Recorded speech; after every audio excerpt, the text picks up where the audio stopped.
أعوذ بالله من الشيطان الرجيم بسم الله الرحمن الرحيم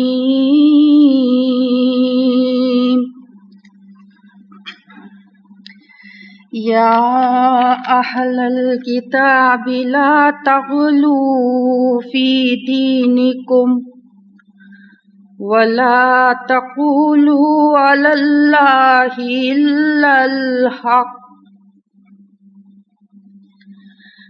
إنما المسيح عيسى ابن مريم رسول الله وكلمته ألقاها إلى مريم وروح منه فآمنوا بالله ورسله ولا تقولوا ثلاثة انتهوا خيرا لكم إنما الله إله واحد سبحانه أن يكون له ولد له ما في السماوات وما في الأرض وكفى بالله وكيلا.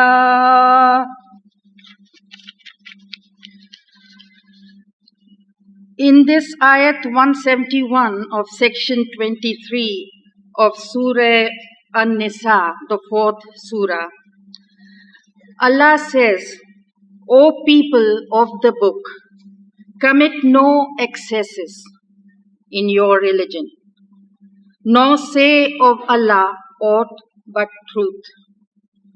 Jesus Christ, the son of Mary, was no more than an apostle of Allah, and his word which Allah bestowed on Mary, and a spirit proceeding from him. So believe in Allah and his apostles. Say not Trinity. Desist. It will be better for you. For Allah is one Allah.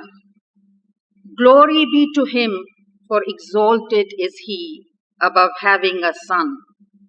To him belong all things in the heavens and on earth, and Allah is enough as a disposer of affairs. The Quranic revelation appeared 6 centuries after Jesus, and unlike Judaism and Christianity, which do not admit any revelation subsequent to their own, directs all Muslims to believe in the scriptures that preceded it. In the same surah, section 20, ayat 136. It stresses the important positions of Allah's emissaries such as Noah, Abraham, Moses, the prophets, and Jesus. In the same surah in section 23 of ayat 163. Then in this ayat it mentions the attributes of Jesus Christ, a son of a woman Mary, and therefore a man, giving the same description of parthenogenesis to his biological birth without a biological father as the Gospels, an apostle and a spirit from God, but not, Nauzubillah, God. For says Quran, God is independent of all needs and has no need of a son to manage his affairs. The word which occurs in this surah, which is bestowed on Mary, means that he was created from God's word, be kun, and not as in the Gospel of John or whoever wrote it, surrounded by Alexandrian and Gnostic mysticisms. The word logos in Greek, which is surrounded by this mysticism. The Quran follows on from the 2 revelations that preceded it, but is free from contradictions and various human manipulations, and provides a unique quality when examined objectively and in the light of science. That is, it is in complete agreement with modern scientific data. Madam President, Mr. Ahmed Deedat, and ladies and gentlemen, it is indeed an honor for me to welcome Mr. Ahmed Deedat this evening on behalf of the Daughters of Islam. The question arises, who are the Daughters of Islam? Very briefly, we have two basic aims. Firstly, to forge unity among Muslims, hence our motto, Ittihad Bainul Muslimat. And secondly, our real mission is to acquire knowledge and to help in spreading it in every way possible. It is in connection with this that we have been holding group discussions and organizing lectures by various scholars. So, ladies and gentlemen, in keeping with our mission of acquiring knowledge, we have with us today Mr. Ahmed Deedat, the renowned scholar of comparative religion from South Africa. His debates with Christian scholars are now famous and are viewed all over the world. He operates from Durban, where he has set up the Islamic Propagation Center, and he has been awarded with the King Faisal Award in recognition of his services to Islam. So now I request Mr. Brother Ahmed Deedat to please address the public.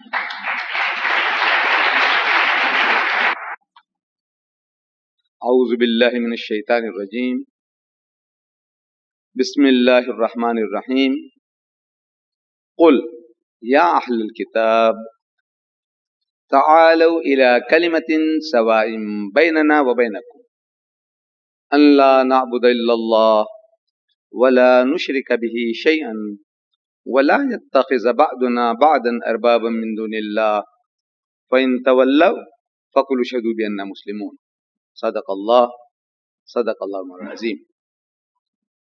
My dear daughters and my brothers and sons on the top, it gives me great pleasure to be here with you all this afternoon to come and share with you my thoughts on some aspects of Islam. And I was in a quandary. I was in a haze. I didn't know. I was thinking, what shall I say? What shall I say? What am I going to speak?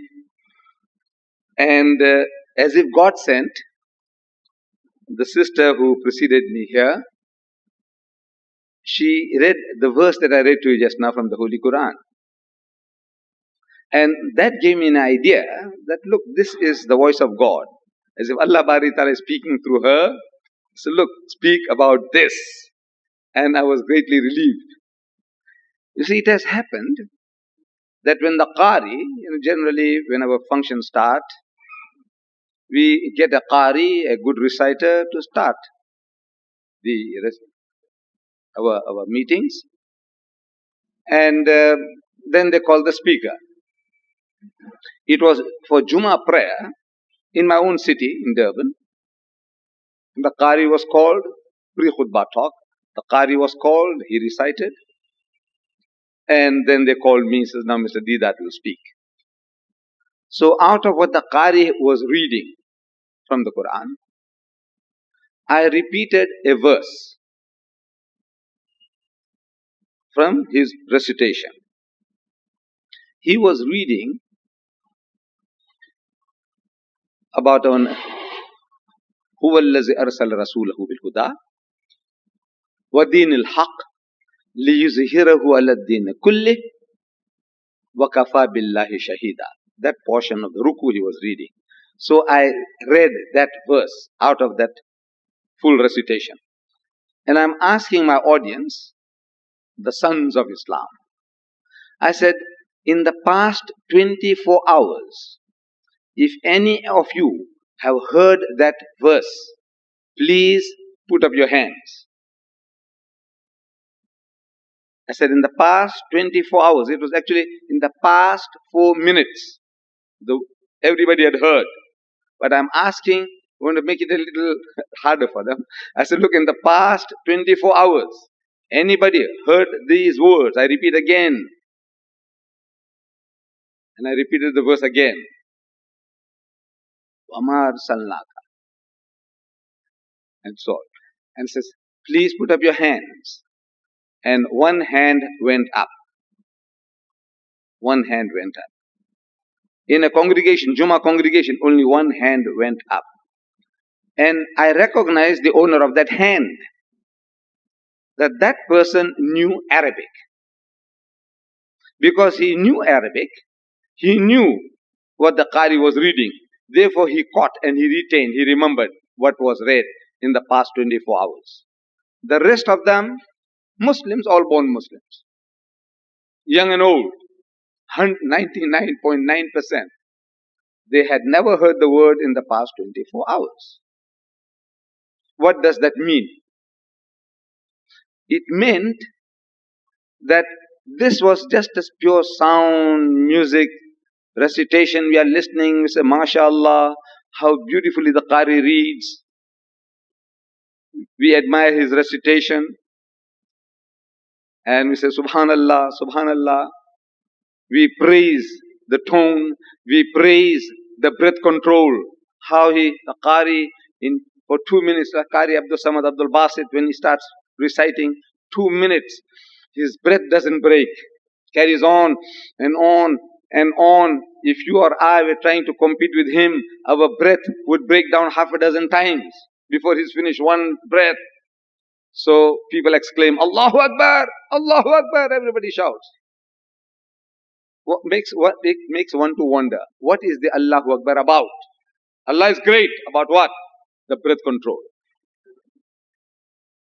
The breath control. It's not the meaning. What is the man telling you? As a people, as a whole, the Muslim world, the Allah's kalam is like water on duck's back. You know, you put water on duck's back, even in the rainy season, the duck is dry. You know, it has its feathers, the water just flows off. Similarly, Allah's kalam also flows off from our backs, from our friends, from our minds. It's just the sound, the music, the rhythm. We read the Quran for sawab, sawab, sawab, blessings, blessings. And wallah, I believe that we will get the sawab. But the real message that is being delivered is being lost. Therefore, we don't catch it because we don't understand the language. We don't understand what is being read. Fortunately, this afternoon, our sister also translated it. She also mentioned that it is from Surah Nisa. She also mentioned that she started from verse 171. So, it is an occasion for us that we can go home and check it up. Check up these things. Not that we distrust the speaker or my sister who was here a little while back. We're not distrusting her. But if we go home and if we can check it up, going over it once more again, she has said something. Maybe we caught something, some message of it, and some of it we didn't, because we might not have been familiar with it. But if we go home and check it up in our own good time, then that knowledge becomes a part of us. It becomes a part of our knowledge. And then when we start sharing with others, it really becomes our property. Like this, it's very good. You listen to a talk, mashallah, it was well delivered, the man was well spoken, and he was mesmerizing the people. All that kind of things can happen. But it's a short-term entertainment. We're getting entertained. You do get entertained. We all get entertained. See, by our learned people, they come along, entertain us. So, it is a very good idea to go home and check up in the Qurans at home. I take it that every Muslim has a Quran at home. But it's very difficult for the non-Arab, we non-Arabs. I don't know how many Arabs are here. They might be very conversant with the Quran, I don't know. But the bulk of our people, very, very difficult. Our sister said Surah Nisa. In a Quran, a volume of this magnitude, this particular one is the translation, 1920 pages. Where will you find Surah Nisa? In the first instance, to go and check it up. Where? But if you have a translation like this one, this particular one, published on this subcontinent, this part of the world, in Lahore, it was first published in 1935 or therearound by Sheikh Muhammad Ashraf, Kashmiri Bazaar, Lahore. This translation is by Abdullah Yusuf Ali. There is another one, Muhammad Ali Qadiani. This is Yusuf Ali. Abdullah Yusuf Ali. Now, in this particular translation, it has advantages which no other translation has. And the advantage here is, number one, that this is the only translation I've seen so far which gives you a verse-by-verse translation. For example, starting with Surah Fatiha, the opening chapter of 7 verses, it begins, Bismillahir Rahmanir Rahim. Exactly opposite that Bismillah in Arabic. On the opposite side, you see, in the name of Allah, most gracious, most merciful. Alhamdulillahi Rabbil Alameen. So all praise is due to Allah, the cherisher and sustainer of the worlds. Ar-Rahman Ar-Rahim, most gracious, most merciful. Maliki Yawmiddin, the master of the day of judgment. Iyaka na'budu wa iyaka nasta'een. This is Thee alone we worship and Thee alone we ask for help. Ihdina siratal mustaqim. Say, guide us on to the straight path. Siratal ladhina an'amta alayhim. The path of those on whom thou hast bestowed thy favors. Ghayril maghdubi alayhim waladdallin. Not of those who earn thine anger, nor of those who go astray. Verse by verse translation. And as you are reading, you can focus your attention more on this translation, because as soon as you read Bismillahir Rahmanir Rahim, at the end of that ayah, that meaning, you see a number. That number tells you that there is a commentary, tafsir at the bottom. This particular one will say 19. You look at number 19 at the bottom in smaller types, gives you the tafsir, commentary. It tells you what is Rahman, it tells you what is Rahim, what is the difference between these two, and what are the relationship between the two. So your attention is focused on the ayah longer period of time. So you digest that knowledge. It's more easily digestible. Because the Quran, the whole Quran, is a book of revelation, wahi. But Allah Bari Ta'ala sent this wahi like telegrams. Actually, that's how they came to him. By telegrams. It was not like stories like you say, once upon a time, the fox and the grapes, or the wolf and the lamb. Or once upon a time, there was a tailor in China, and he had a son called Aladdin, and Ali Baba and the 40 thieves. No, nothing like that. The Quran is a very concentrated book. And Allah talks by telegrams. And everybody, it's not very easy for everybody to understand telegrams. We might be literate, we read books and all that, read newspapers, but telegram, to grasp the message of the telegram is harder. And Allah is talking by telegrams. You see, like for example, our Nabi Kareem Sallallahu Alaihi Wasallam was engrossed in a discussion, in a dialogue with the Christians of Najran. It was in Medina. The Christians of Najran, outside Medina, they were Arab Christians, they heard that there is another Arab now in Medina, and he is claiming to be in communion with the Almighty. He is claiming to be a prophet. So let's go and cross-examine him. Let's find out what he knows. So they came to Medina, and they were housed in the masjid of the Prophet, Masjid al-Nabawi, very simple structure.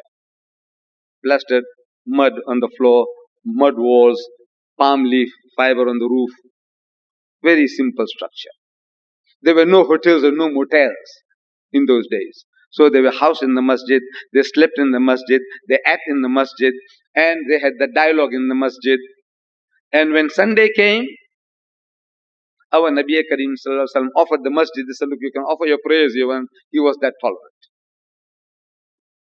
But during the course of the discussion that was going on, the spokesman for the Christian poses the question, say, all right, now tell us now, among so many other things, oh Muhammad, now tell us, what is your concept of God?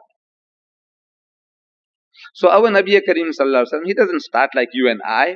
When we haven't got a ready answer, we say, well, you see, it's like, you try me out during question time, and you'll see it. See, where, everybody is fumbling for words, for thoughts, trying to gather my thoughts, and I go around the bush a little bit. Everybody goes around the bush, others going around and around, beating around the bush, till he says, yes, this is the answer. Our Nabi Kareem Sallallahu Alaihi Wasallam, he doesn't do that. He is waiting for the Almighty. He wants to know, look, Ya Bari Ta'ala, what shall I say? He is communing with Allah. Nobody hears him.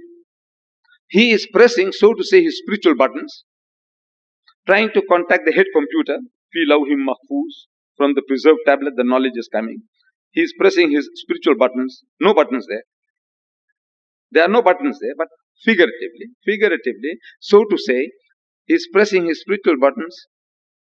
Ya Bari Ta'ala, what shall I say? Comes the answer. Qul huwallahu ahad. Say, He is Allah, the one and only. Allahu Samad, God the eternal absolute. Lam yalid wa lam yulad. He begets not, nor is he begotten. Wa lam yakun lahu kufuwan ahad. And there's nothing like unto him. Now, once I repeat that, I said, now, what did I say? Ask people. What did I say? He said, well, you said that there's only one Allah, one God. I said, yeah. What else? So, well, it's got no father, no son. I said, yeah. What else? It's difficult. Because it's all concentrated stuff. It is so concentrated. And the message is so, it's so much pervasive. So much is involved in these 4 short verses. It's like an ocean of theology, the knowledge of God. An ocean. This 4 verses. But in a concentrated form, you just read the meaning and you pass over onto something else. You lost everything. You need a commentary, and this one gives it to you. Explain to you that what is one and only, when it says he does not beget and is not begotten, to whom it is being addressed. But coming back to the surah itself, Ikhlas, Surah Ikhlas, which is a surah of purity. We are told, and I believe, that if you read Surah Ikhlas, we say Kul Huwallah, 3 times, you get the sawab of reading the whole Quran. Have you heard that before? Yes. We say when we start, say Dua Fatiha. So everybody starts with Surah Fatiha, Alhamdulillah. And then we read Surah Kul Huwallah 3 times. The Surah Ikhlas 3 times. And we believe that Allah will give us the blessings as if we read the whole Quran. It's quite an amazing thing. This Quran, an encyclopedia. You read 12 lines, that's 4 times 3. 12 lines, 12 verses, 12 ayahs. And you get the value of the whole Quran in blessings.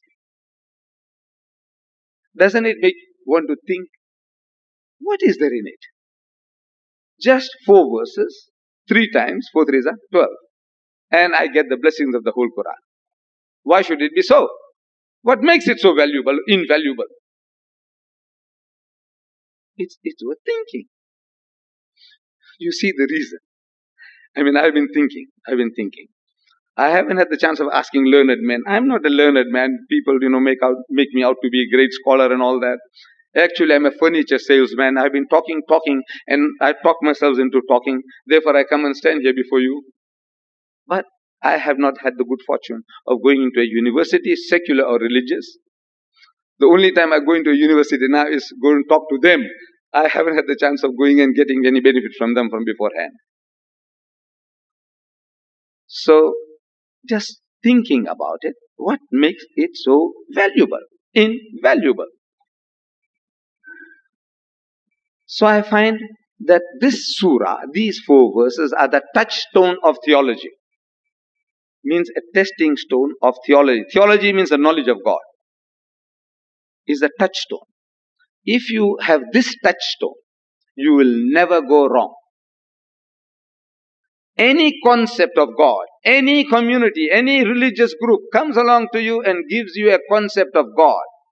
With these 4 verses as a touchstone, you can either accept or reject. There is no theology on earth that can confound you if you have these 4 verses in front of you, if you understand its meaning. A person comes along and he says, God is two. Like in Zoroastrianism, there's a God of good and there's a God of evil.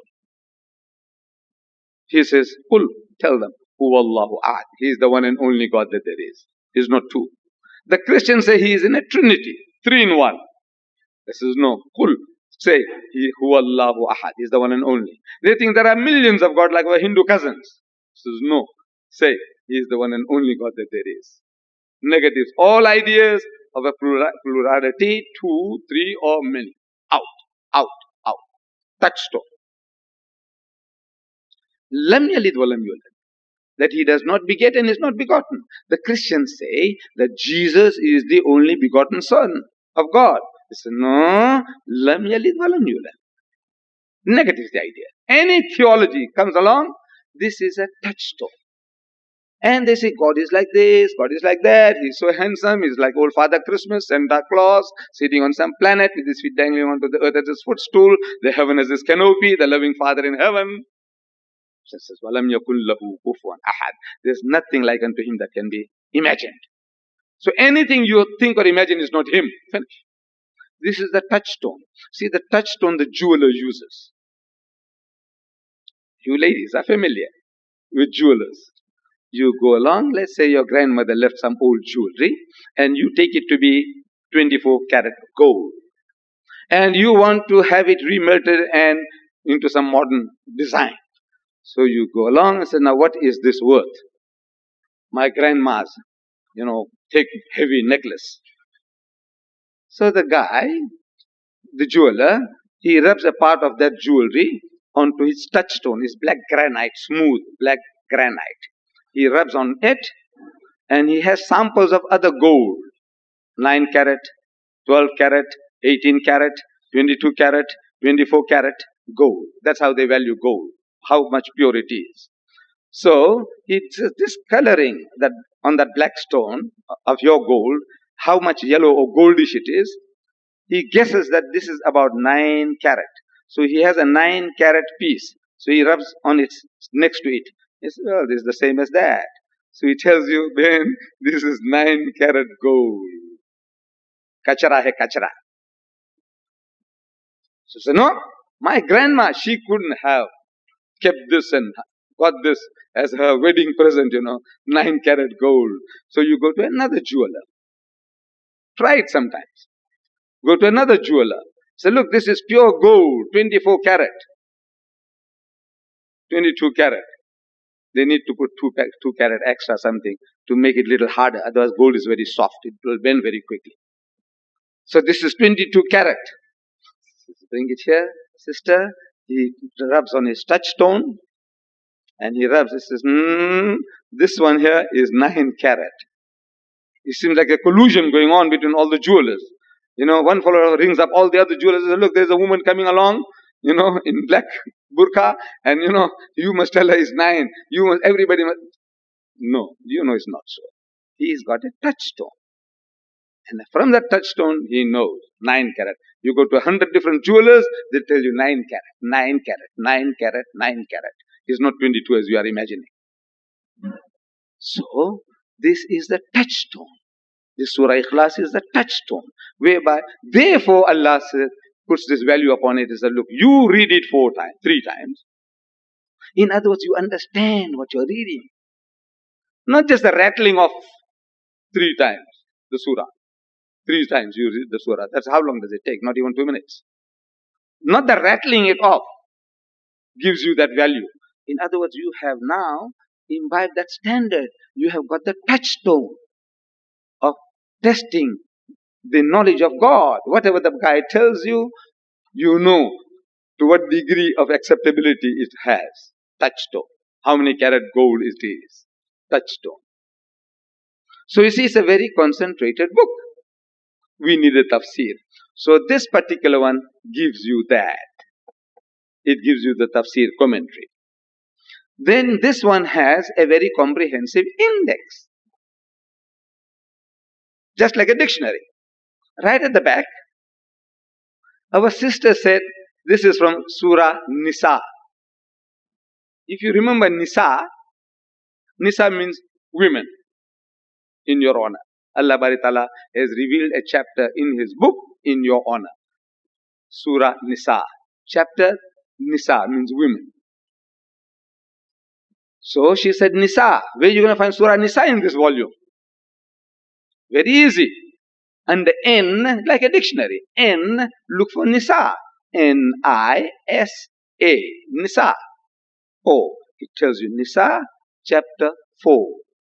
So, chapter 4 is easy to find because every page is numbered. Chapter 1, 2, 3, 4, up to 114. So, 4 is easy to find. So, verse number 171. Once you found chapter 4, 171 is easy to find. I had to find it there. While I was sitting there, I gave me an idea. I said, now what shall I do? I said, mashallah, very good. As if Allah has inspired my sister to say, look, talk about this.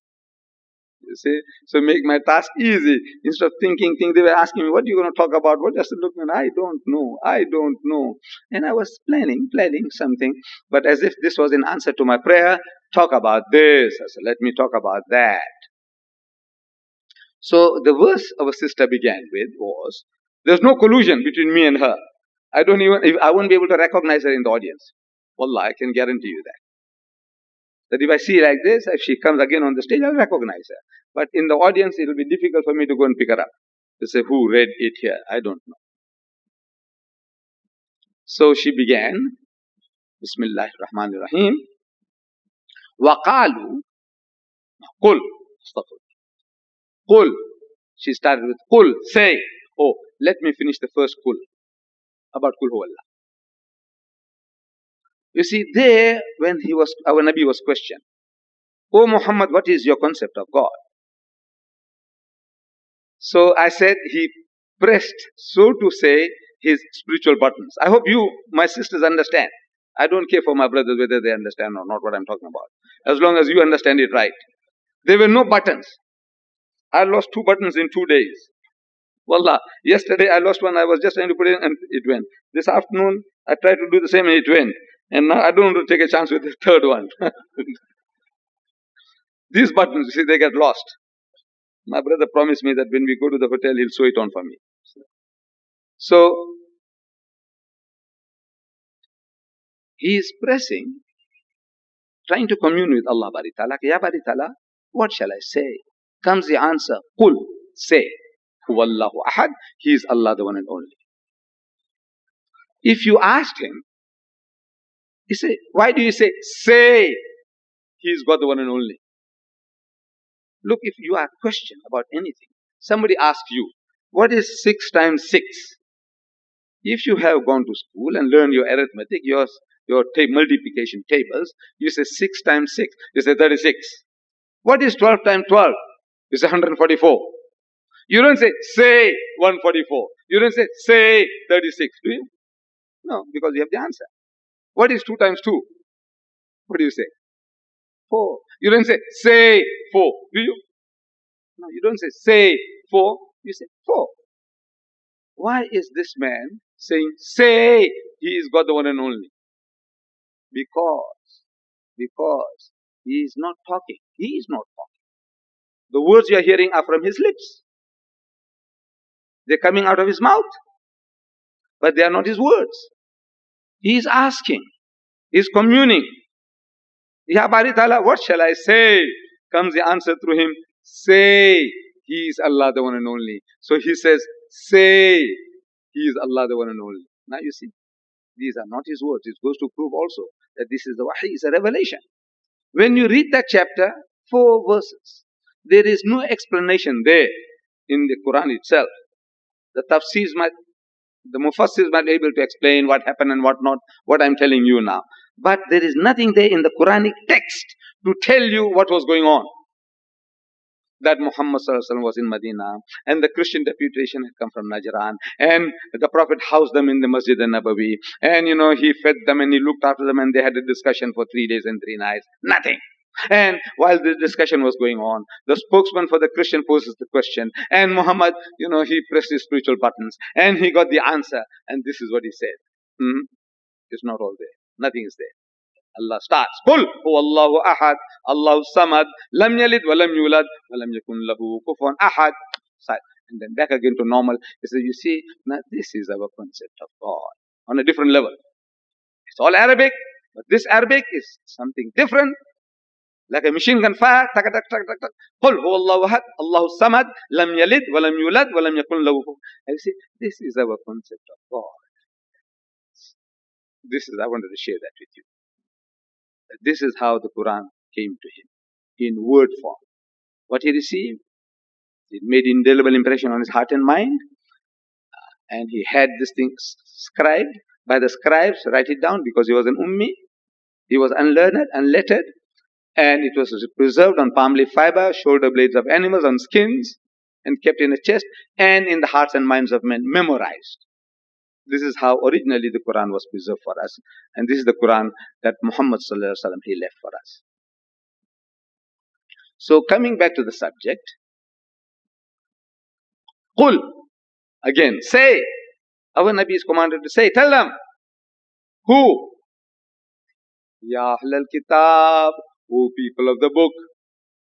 Who are the people of the book? This is the Jews and the Christians. They are the people of the book. Meaning, they had a scripture. They had certain written books.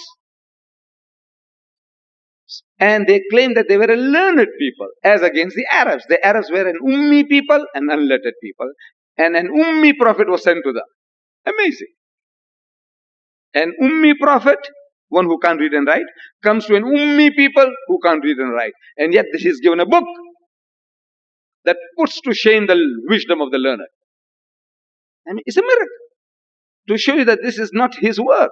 This is Allah's kalam. He couldn't have done it. Muhammad couldn't have. No man could have done a job like this.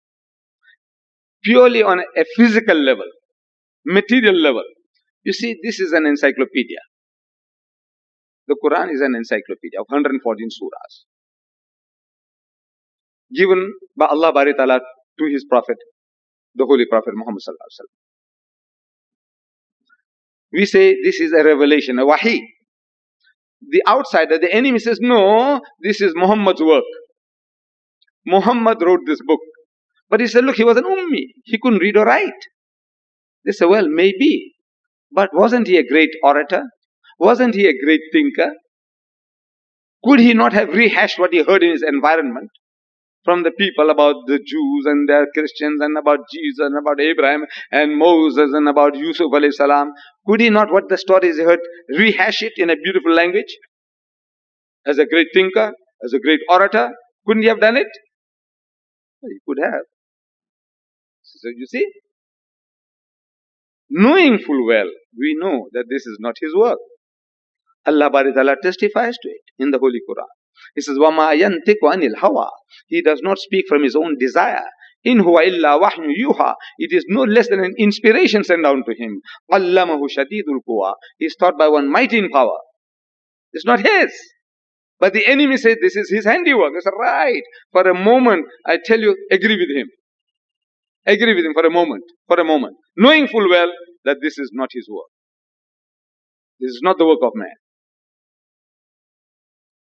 So, alright, I agree with you that Muhammad wrote the book. In that case, this is a one-man job. He's got to agree. In that case, it's a one-man job. He doesn't say that Omar, Abu Bakr, and Usman, and Ali, and Muhammad, they all sat together and they wrote this and rehashed it and they planned it. No. So this is one-man job. It's not his job, but since the enemy says it is his, it's right. This is his work, his handiwork. It's a one-man job. You agree? And they must agree. It's a one-man job. I said, let's have a look at your book. Say, I forgot to put it in my bag. I would have shown it to you. The Bible. I said, you see, this is your book, the Bible. It has 73 books. That of the Roman Catholics. The Bible has 73 books inside. You know, those booklets put together to make an encyclopedia called the Bible. The Protestant world have 66 books. Means 66 little booklets. Genesis, Exodus, Leviticus, Numbers, Deuteronomy, Joshua, and on, Matthew, Mark, Luke, John. 66. I said, those 66 books were written by 40 different authors. Right? He says, right. 40 different guys went to make this one book. This is one man job. Purely on its physical level, just the material aspect of it. This one man puts into shade your 40 authors. The greatest writer among your 40 authors is Paul. Saint Paul. I said he wrote 14 of the 27 books of the New Testament. More than half. 14 out of 27 books were written by one man, Paul. And all the Paul's books put together is not this. Is not this amount. Not even this amount. Not even quarter inch thick. So come on, tell me now. Tell me now. Let's say on the very value that you're putting it in. One man job against 40. I said this one man puts into shade all your 40 different authors. And he's not just filling up any kind of rubbish, stories, fairy tales. He's giving you the elixir of life, guidance for this world and in the hereafter. Everything pertinent for your needs. You read the other thing, so many things, we have no time to go into it. So, the address is, Ya Ahlal Kitab, oh people of the book, look, they got 66 books. They say this is all from God. That's right. You are a learned people. That's how Allah talks to them. He humors them. You are a learned people. How can you go off like that? How can you say this? How? As a learned people. Qul now say, Ya Ahlal Kitab, oh people of the book. La taghlu fi dinikum. He says, do not go to extremes in your religion. Don't go to extremes in your religion. Look, we are not made to say, oh, leave us alone. We are Muslims, we are good people. We pray 5 times a day and we don't drink and we don't gamble and we don't dance. You know, we are very charitable people. Leave us alone. No, this is not Islam. You do all these things, mashallah. But there's something more than that is required from us. People who are going wrong, going off the track, uttering blasphemies, kufr against the prophets of God, against Allah. It is our duty to rectify them, call them to the right path. So Allah commands us to tell them, Ya Ahlal Kitab, O Jews and Christians. Here it refers to Jews and Christians. La taghlu fi dinikum. Do not go to extremes in your religion. Aren't you interfering with them? Yes. Why don't you mind your own business? So no, this is our business. Allah has made us the torchbearers of light and learning to the world. He has appointed us as the kuntum khayra ummatin ukhrijat linnas, that you are the best of people evolved for mankind. For mankind. What makes us the best of people? Because we say we are Sayyids and Afghans and Pathans and what not? No. You are an Arab. You are a Nigerian. What makes you the best of people? He gives you the qualification, the standard that makes us the best of people. Is the ta'muruna bil ma'ruf wa tanhawna 'anil munkar, because you enjoin what is right and you forbid what is wrong. Wa tu'minuna billah, and you believe in Allah. If these are your qualifications, then you are the best of people. Then if you are the best of people, that honor, that privilege imposes upon us certain responsibilities. And among the responsibilities is that we should share this honor with other people. And the fittest people to receive this sharing are the Jews and the Christians, because they were already prepared to receive the message. Prophets after prophets were sent to them. I won't go into that aspect. Allah says in that verse, وَلَوْ آمَنَ أَحْلُ الْكِتَابِ لَكَانَ خَيْرًا لَهُمْ. But if the people of the book, meaning the Jews and the Christians, if they hearken to this message, it will be better for them. In other words, it will be better for you. Muslims will be better for you if they listen to this message. Minhumul mu'minuna. Among them there are mu'mins, good people, faithful people, sincere people. Among them, among the Jews, there are good people. Among the Christians, there are good people. Allah says. Wa aktharuhumul fasiqun. But the majority of them are perverted transgressors. 2 types of people. Good people and the guy who's rebellious, wanting to put up a fight with you. Want to steal your children, calling you names, want to send you to hell. Abusing the Prophet, abusing the Quran, abusing Islam. How to approach them both? You can't discount anyone. The good man, how to approach him. And the devilish fellow, how to tackle him. But our subject, going back to our subject. La taghlu fi dinikum. He said, do not go to extremes in your religion. The Jews and the Christians were going to extremes with regards to the personality of Jesus Christ, Hazrat Isa alayhi salam. So, وَلَا تَقُولُوا عَلَى اللَّهِ إِلَّا الْحَقِّ. And don't say anything about Allah except the truth. إِنَّمَا الْمَسِيحِ, most certainly the Messiah, Isa ibn Maryam, Jesus the son of Mary, Rasulullah, is a messenger of Allah. وَكَلِمَتُهُ, and a word proceeding from him. Al-Qaha ila Maryam wa ruhum minhum, which he bestowed upon Mary, and a spirit proceeding from him. Fa'aminu billahi wa rusulihi. So believe in Allah and his messenger.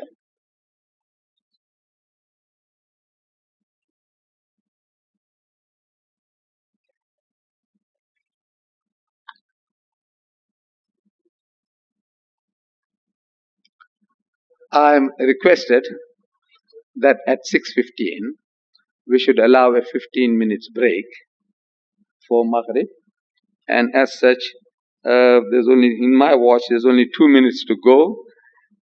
I think we can have a little extra long breath. 2 minutes extra won't do anybody any harm. This is the request made by our sister here, and as such now, I give you that permission for this break of 15 minutes as requested. So thank you very much.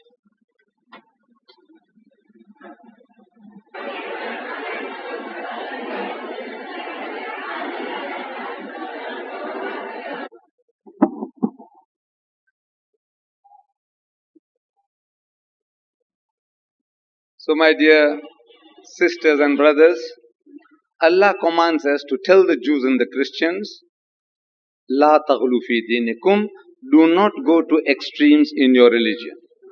The matter in which this verse was revealed about the matter was about the personality of Hazrat Isa alayhi salam. See, Hazrat Isa alayhi salam was born miraculously, mujiza. Without any male intervention, Allah created him. The Jews, because they didn't want to believe in him, they insinuated that because he couldn't point to a man saying, this is my father, they created a rumor, spread a story that a Roman soldier by the name of Panthera, they also give him a name, a fictitious thing. They just thumb-sucked it out of thin air, but now they spread it, sounds more authentic when it's a Roman soldier by the name of Panthera. He raped Mary, Maryam alayhi salam, he raped her, and this illegitimate child was given off as the son of God. One extreme. The other extreme was of the Christians. They said that because he's got no earthly father, his father is God. And he is the only begotten son of God. Ek hi Allah ka jana hua beta. That's gone to another extreme. One goes to one extreme in saying that Isa alayhi salam is illegitimate.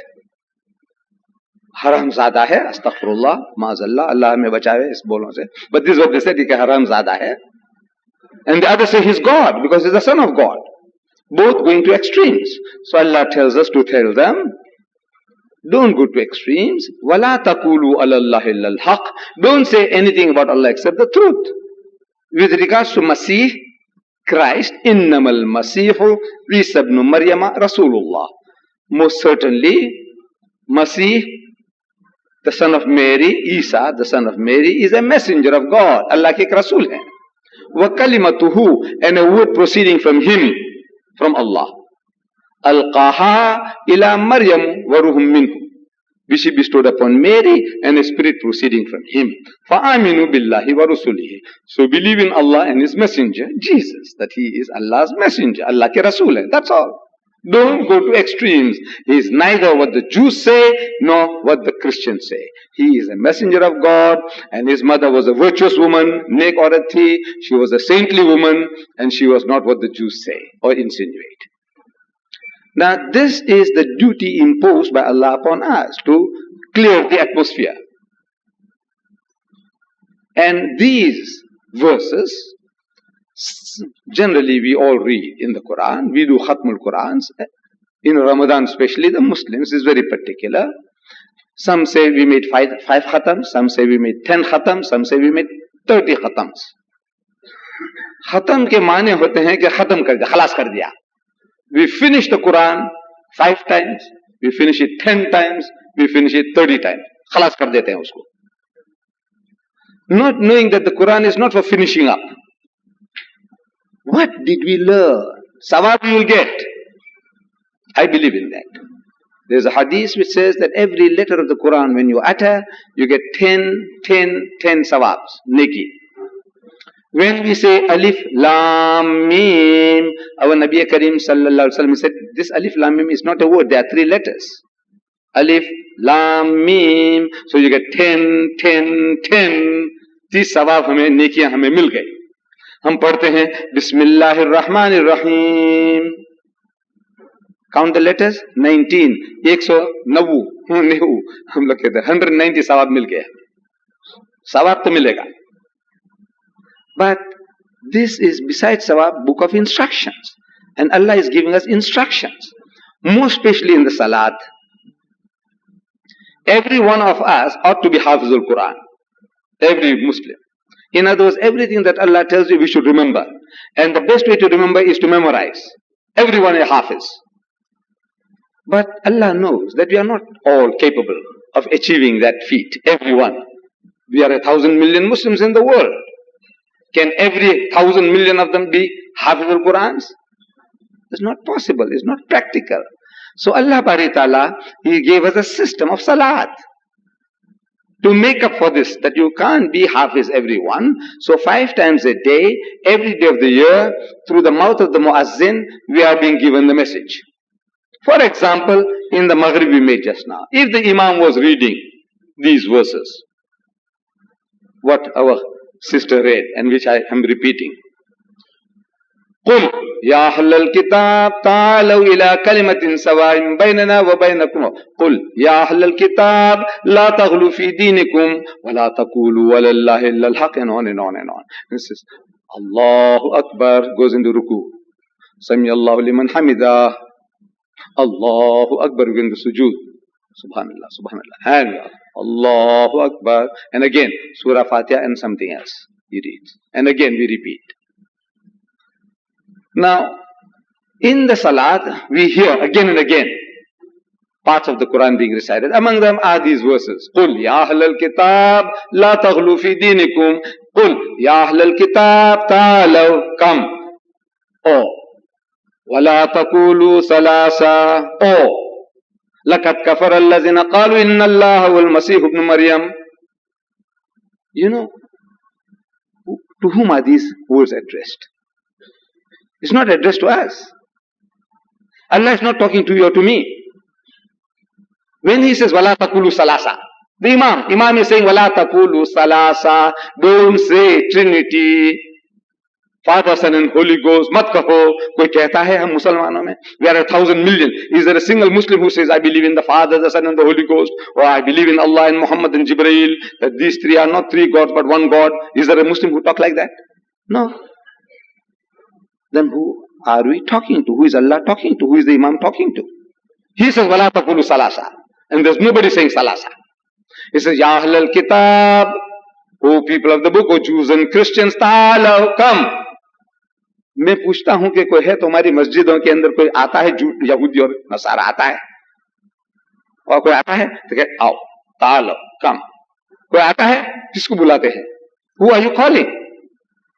You say तालो उसके माने होते हैं कि आओ है किसको बुलाते हैं Suppose I came to this hall knowing that this is Rangunwala hall and there's to be a lecture here and I said let me go and rehearse practice, so I come along and get a mic and get started. There's nobody in the hall. And I said, Mr. Chairman, ladies and gentlemen, you know, it gives me great pleasure to be here and I'm talking away to an empty hall. And somebody passing by, he said, what's going on here? They peep, he says, this guy here, this guy, that Deedat fellow man, you know, he's talking. To who? So we don't see anybody there. Then, figuratively, they say he's talking to the wall. Yani, iska tikana nahi hai. He's talking to the wall. Iska khis gaya hai. He's off his rocker. He's off his head. No. If I was alone saying, Ya Ahlal Kitab, Ta'alaw, and there's nobody there, Ta'alaw, aao, aao, mere behno, bhaiyo, aao, and yahan to koi hai nahi. And you hear me talking like that, aao, aao, aao. Better. What will people say? What will you say if you saw me from the door? कि बेचारा अभी बुढ़ा हो गया, इसका ठिकाने नहीं है. What he needs is a psychiatrist. उसको ले जाओ, किसी डॉक्टर को बताओ, इसकी इमदाद करे. Yes. And our imams, they're repeating, Ya Ahlal Kitab, ta'alaw. There's no Ahlal Kitab. Ya Bani Israel, askuru ni'mati allati anamtu alaykum. कि ओ children of Israel, ये बनी Israel, तुम याद करो, you know, the favors that Allah did unto you. وَأَنِّي فَضَّلْتُكُمْ عَلَى الْعَالَمِينَ. That Allah कहता है कि all the favors that I did unto you, I chose you above all the peoples of the earth for my special favors. And there's no Bani Israel, there's no Yahudi, there's no Nasara, there is nobody there who's saying Salasa. There's nobody say that Allah has begotten a son, Allah ne beta jana. And you reading verses condemning it. And there's nobody there. Who are you talking to? In English, this is talking to the wall. दीवाल के साथ बात करता है, यानी उसका ठिकाना नहीं है. He's mad. Are we all mad? No. You see, this is Allah's instructions given to us through the mouth of the Imam, that we may go and look for these people who saying 3 in 1, who say that Allah has begotten a son, who say that Jesus is the illegitimate child of Mary, the other who says that Jesus is God Almighty in human form, begotten Son of God. We have to find them out, search them out. That's the purpose. But it's all like water on duck's back again. Water on duck's back. बदक के ऊपर पानी फेंकते हैं तो चला करता है. You see, the whole message is lost. We are where we are. We are still the best of people. In our brotherhood, in our piety, in our sobriety, in our charities. There is not another nation on earth, a religious group that can show a candle to us to say we are better than you. We have a lot of shortcomings. We fight over little things, especially our menfolk. They're looking for trouble all the time. They've got so much energy that they can't see the enemy, the Jalut. It's easier to fight me. Fight me. Ke Buddha ko main maar sakta hu. And this Buddha can hit this young man here. We are ever ready for a fight. Because the big Jalut, the giant of communism, I can't tackle. The Russian, I can't tackle. The Chinese, I can't tackle. The American, I can't tackle. But I can tackle my brother. Now when I'm old, I can give him blow for blow. So maybe kuch hoon. Pehlwan. This is the Muslim in general. Busy. He's busy about the beard. कि दाढ़ी है कि नहीं, दाढ़ी है तो standard size है कि नहीं. हाँ? Yes, they're fighting. ये नसारा का कपड़ा पहन के तुम फिरते हो. हाँ? दाढ़ी रखी है माशाअल्लाह स्टैंडर्ड साइज, मगर मूछें आपने उसको शेव की है. उसको शेव किया है तुम्हारे घर वाले ने. He should have trimmed it.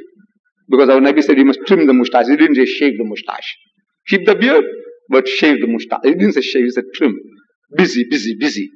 दुआ पढ़ना आहिस्ते के जोर से. There are wars going on in South Africa. Muslims, good Muslims, they're bashing each other's heads for this. कि दुआ जोर से पढ़नी या आहिस्ते से. हाथ उठाना कि नहीं उठाना. सलामी करनी कि नहीं करनी. Unimaginable. Because they're not listening to instructions.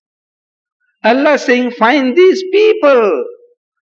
This is the program, this is the data material that we are supposed to put into our computer. Allah's computer given to us free. Put this in, and whatever is put in is going to come out. The Americans say garbage in, garbage out. That's a technical term for putting data material in the computer. जो भूसा भरा जाएगा, वो भूसा निकलेगा. It's natural.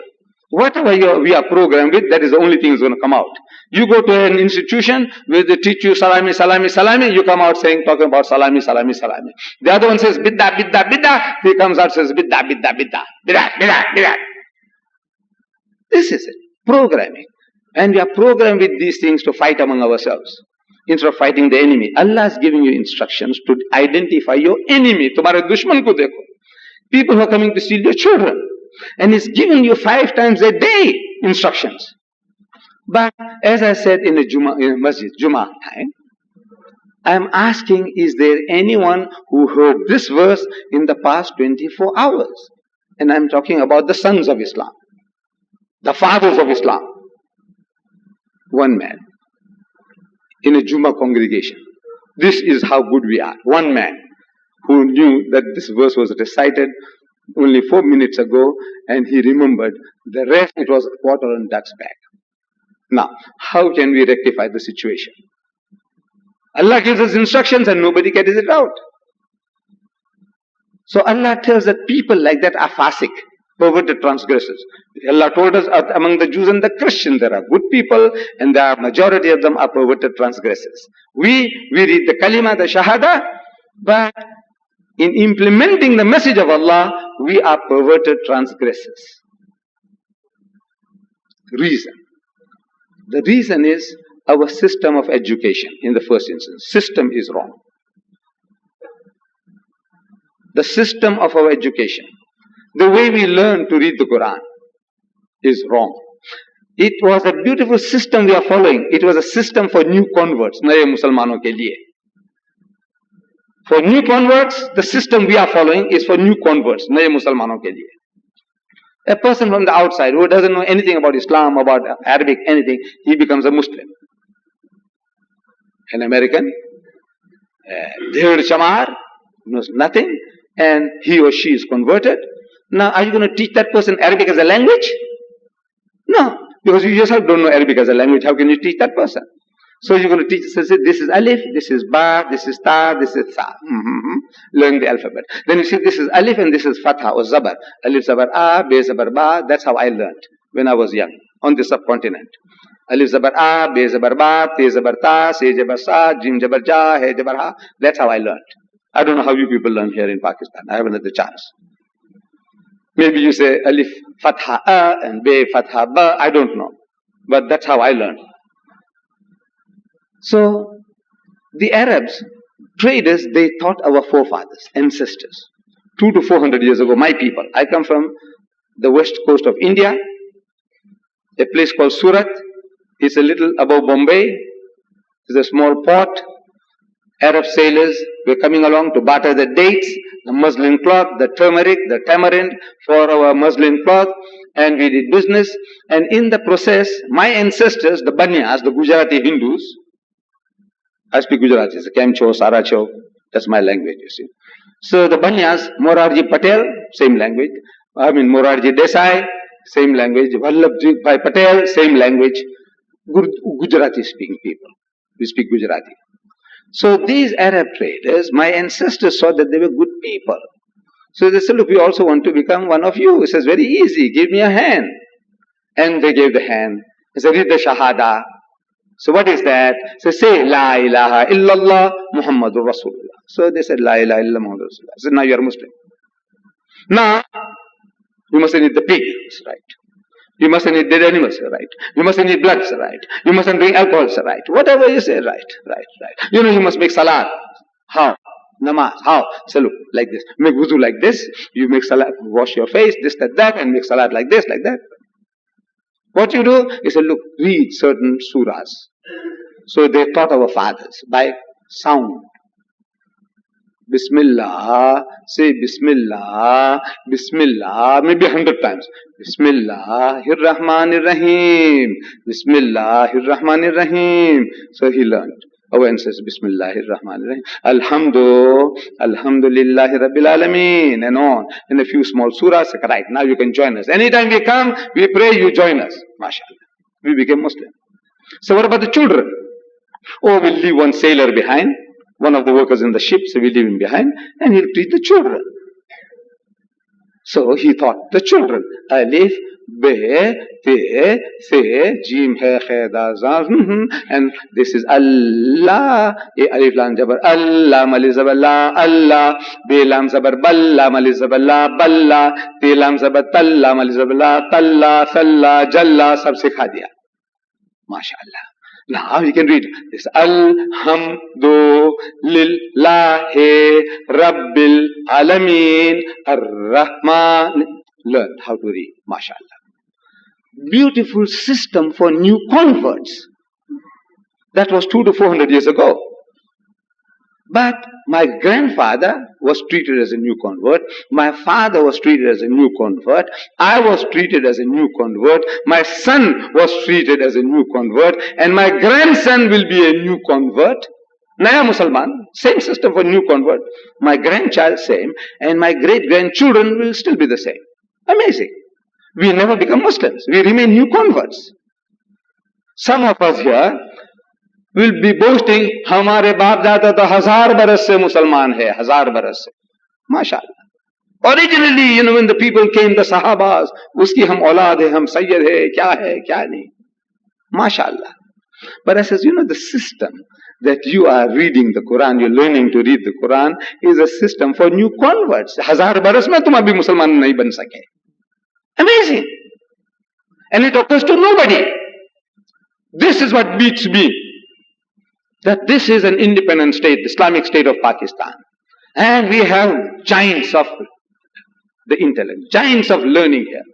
The amount of books that people give me. The loading, I had to make a special unaccompanied baggage, 45 kilos I had to send away to South Africa this morning. 45 kilos overweight luggage. I had to pay 1,800 rupees to get that thing out. Why? You are loading me up. He says, uncle, take this. You must read this. Very good. I said. With apologies to my brothers and sisters. I said, look, uncle, this is very good. This, we give you this. How can I say no?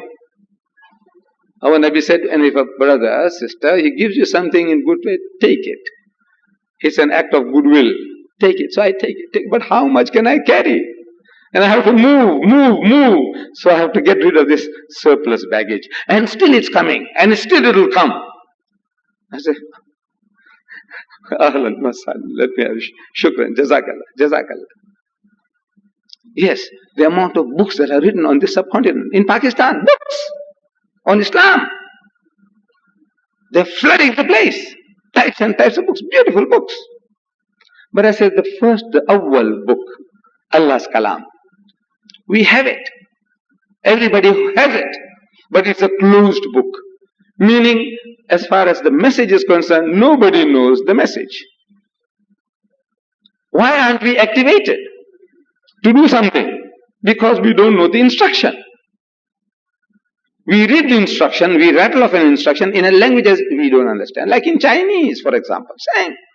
Or in Zulu. If you are taught to read Zulu, you read Zulu without understanding a word. We at 100 million Pakistanis, we are all learning the Quran, to read the Quran like a parrot. Like a parrot. We read it, and some of us, beautiful elocution, beautiful recitation. It moves us to ecstasy and tears when we listen to the recitation. But the man himself, he knows not a word of what he's reading. He doesn't know. So we complain. You see, he's Hafiz al-Quran. Iska chal to dekho. This guy is a double haji. Or dekho to say, iska ben ka warsa kha jata hai. He's stealing his sister's, robbing her sister of her inheritance. Because her husband will eat it up. So he's eating it up. Continuous. Double haji. Namazi, 5 वक्त का, 5 तो क्या 10 वक्त का, 5 फर्ज भी अदा करता है और कहता है चौस और Ishraq and 5 others, 10 times a day the guy prays, and he doesn't think twice about robbing his brother of his rights. He doesn't. Why? What makes it so? Hypocrites? No. They're good people, they're sincere people, but they don't allow Allah Bari Ta'ala to speak to them. It's like a closed book. And the answer to our problems, this recitation, this addressing, talking to the wall like mad people. This is all like talking like mad people. कहता है इमाम कि या अय्युहल्लज़ीना आमनू इज्तनिबू कसीरन मिनज़-ज़न्न. That's what he was reading. For example, in the Salat, after Surah Fatiha, Ya ayyuhallazina amanu ajtanibu kaseeran min az-zann. Say, oh, you who believe, iman walo, avoid of much of suspicion as possible. Inna ba'da dhanni ithmun, because in most cases suspicion is a sin. Wala tajassasu, and do not spy upon one another. Wala yaghtab ba'dukum ba'da, and do not backbite or slander one another. أَيُحِبُّ أَحَدُكُمْ أَنْ يَأْكُلَ لَحْمَ أَخِيهِ مَيْتًا. Say, is there a single one of you, कोई एक भी तुम्हारे में ऐसा है कि जो खुद का मरा हुआ भाई का गोश्त खावे? Is there a single one of you who is prepared to eat the meat of his dead brother? Allah is asking the question. If we understood कि सवाल कर रहा है कि कोई है तुम्हारे में एक भी ऐसा? Is there a single one of you? तुम्हारे में कोई है कि खुद का मरा हुआ भाई का गोश्त खा वैसा है? Allah is asking us through the imam, कोई है? एंड सब गूंगे बहरे, nobody is answering. We should all reply ला ला ला इफ इन अरबिक, नहीं नहीं नहीं, कोई नहीं है हमारे में से. But no, in the system Allah gave us, we can't interject the Imam. You have to listen. So Allah Bari Ta'ala poses the question and He Himself gives the answer. Because He knows you can't answer. He doesn't want you to open your mouth. So He poses the question, is there a single one of you who is prepared to eat the meat of his dead brother? He says, فَكَرِهْتُمُوهُ, नहीं तुम्हें कराहट होगी, nay, you will abhor it, you wouldn't like it. Even cannibals don't do that. Cannibals, people who eat other human beings, even they don't do that. They love your meat, my meat, but not his brother's meat, and his brother who is dead, carrion. Even cannibals don't do that. Wattaqullah, says, so fear Allah, stop it. Inna Allah wa tawwabur rahim. Even now, Allah is of forgiving, most merciful. Jo ho gaya, so ho gaya. Don't do it anymore. As soon as we come out, we say, MashaAllah. You know, Imam Sahib kaisa अच्छा पढ़ते थे? Lovely voice is God. You know, he can breathe through his nose. नाक में से पढ़ता है, नाक में से. Yes, when I was young, you know, our people were praising people who had the defect in the nose. They can't breathe clear. They say, "A'udhu billahi minash shaitanir rajim." So they think it's a great feat. Ah, mashallah, नाक में से पढ़ता है, नाक में से आवाज निकालता है. To what extent we go, foolishness is कि नाक में से आवाज निकाल रहा है, mashallah. Yes, we praise all that. What is he saying? He's water on duck's back. So as soon as he come out, he says, you know, the Imam, you know, he delivered a very good, yes, but you know, he smoked so many cigarettes. Is that what you're talking about? You know, but you see, the Imam, you know, he's Wahhabi hai. Iska to lambe kaan hai. You know, lambe kaan means he belongs to another school, you see.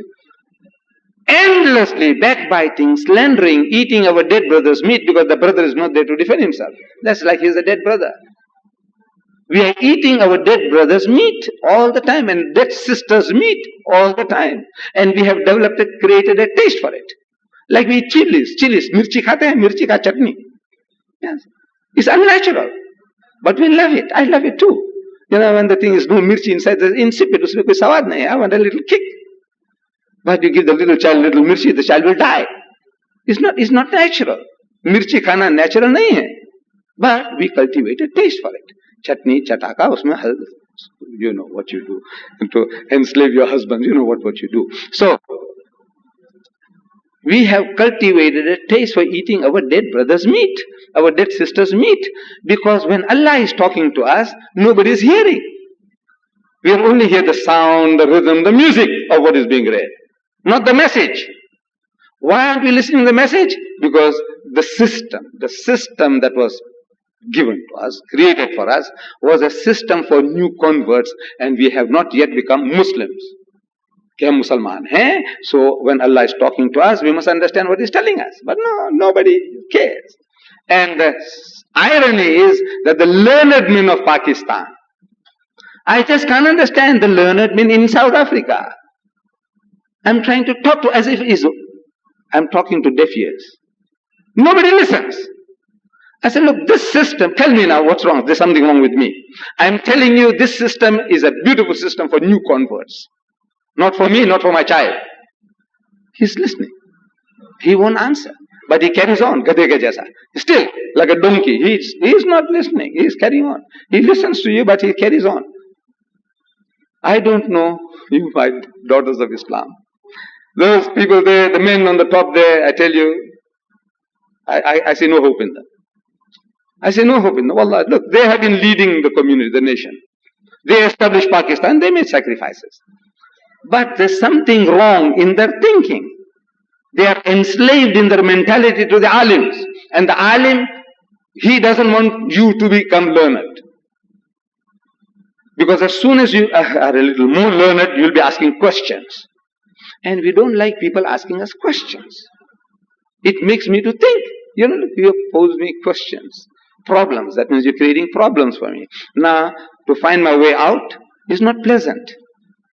I don't want to bluff you, but at the same time I want to appear that I'm knowledgeable. I know what I'm talking about.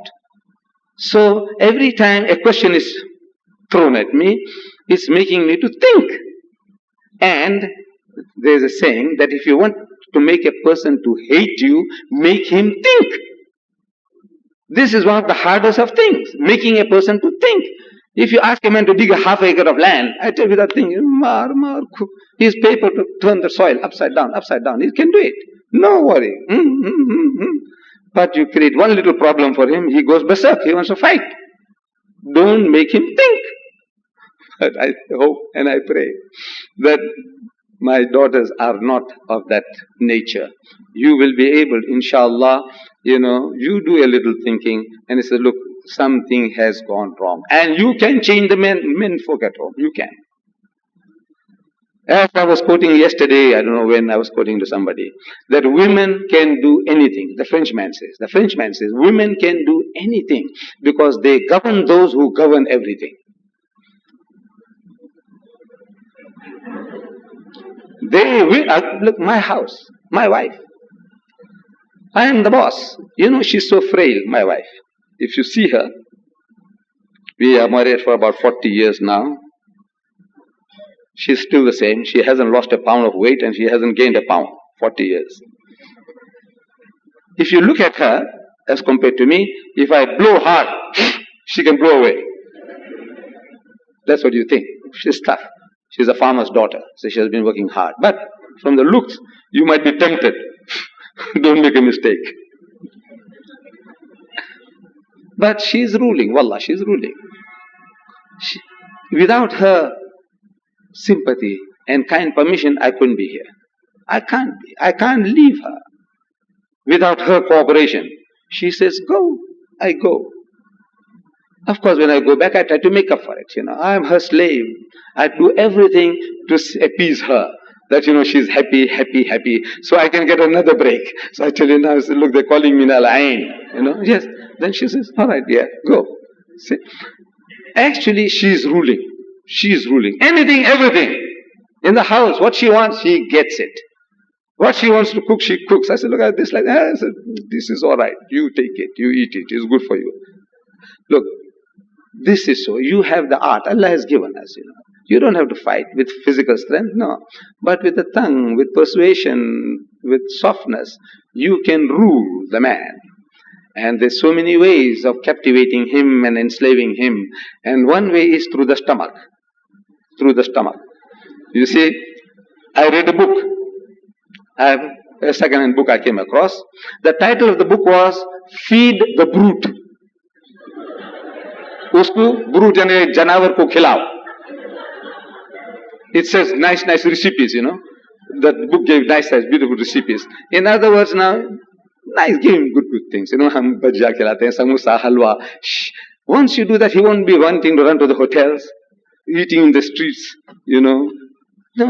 Enslave him, and he can be enslaved. This is his nature. Allah made us, We are strong. We just give him, oh yes, you are the boss. But as the saying goes, I think Shakespeare said it, she stoops to conquer. She stoops to conquer. She humbles herself, and he said, Lord, what shall we do? So I said, all right. I tell my wife, where you want to go? You want to go to my relations or your relations? You tell me. She says her relations. I am nearer my cities, where I was situated, nearer to my people. But every time I am going to her people, why? I want to make her happy because she's making me happy. She's actually enslaved me, but I'm the boss. The whole world thinks I'm the boss. So, with these few words, I'm very, very grateful for this opportunity, and I hope that at question time you don't ask me such embarrassing questions that I might feel, uncomfortable. With these words, I say, Jazakallah for this opportunity, and I look forward to further opportunities of talking and sharing with you my thoughts. Jazakallah with that.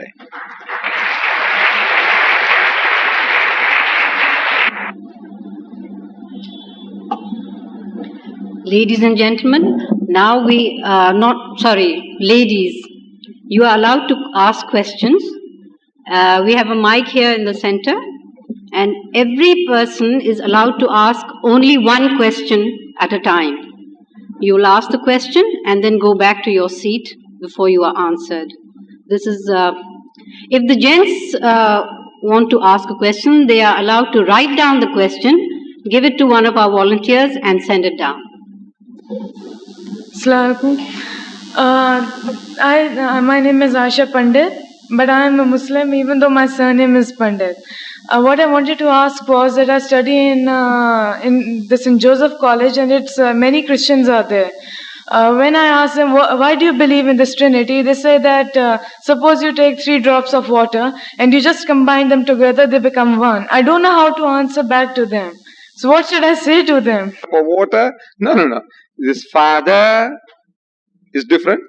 Son in the mind is different. And the Holy Ghost is different. Whatever it is. But it's different pictures. In the name of the Father and the Son, or uska beta, and the Holy Ghost, Ruhul Quds, whatever it is. So there are 3 distinct mental pictures.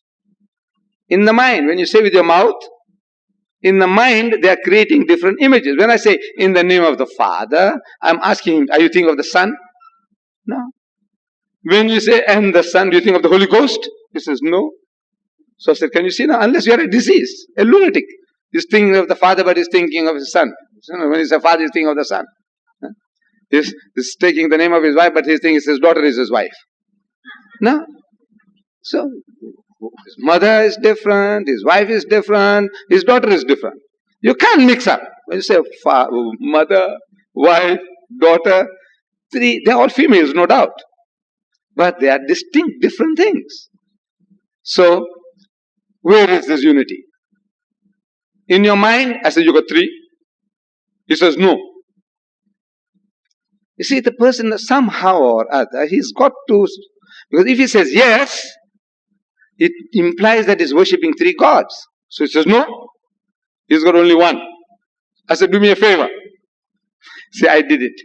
You see, I am a guide to the mosque in the Juma Masjid Durban. Guide. When tourists, visitors come, I take them around. I explain to them what goes on. And I answer the questions. So there was a European, South African, European, an Afrikaner, the people who are ruling us, with his wife and children. They came during the school holidays to look at the mosque. So as I explained everything about taking off the shoes, making wudu, how we make salat, then they ask question. He said, this God of yours, this Allah, what does he look like? Because we see nothing there. I see some calligraphy there, but there's no picture, no image, no statue, nothing. And there's nothing in the mosque, in the masjid. What does this Allah of yours look like? I says, no, we have no mental pictures. We don't visualize God. When we stand up for prayer, we pray like this. As our Nabi Kareem sallallahu alaihi wasallam he said, "Ka'annaka tarahu." When you stand before him, you stand as if thou seest him. Though you see him not, he sees you. I said that is the nearest we come into our relationship with him, approximation to him. We do not think of him in any form, shape or size. Laysa kamislihi shay. There's nothing is like the likeness of him that can be imagined. He says, no, you must have a certain mental picture. So that gave me an idea. I said, yes, maybe you have. I said, when you pray, how do you pray? And I answered for him. See, I'm posing the question. When you pray, how do you pray?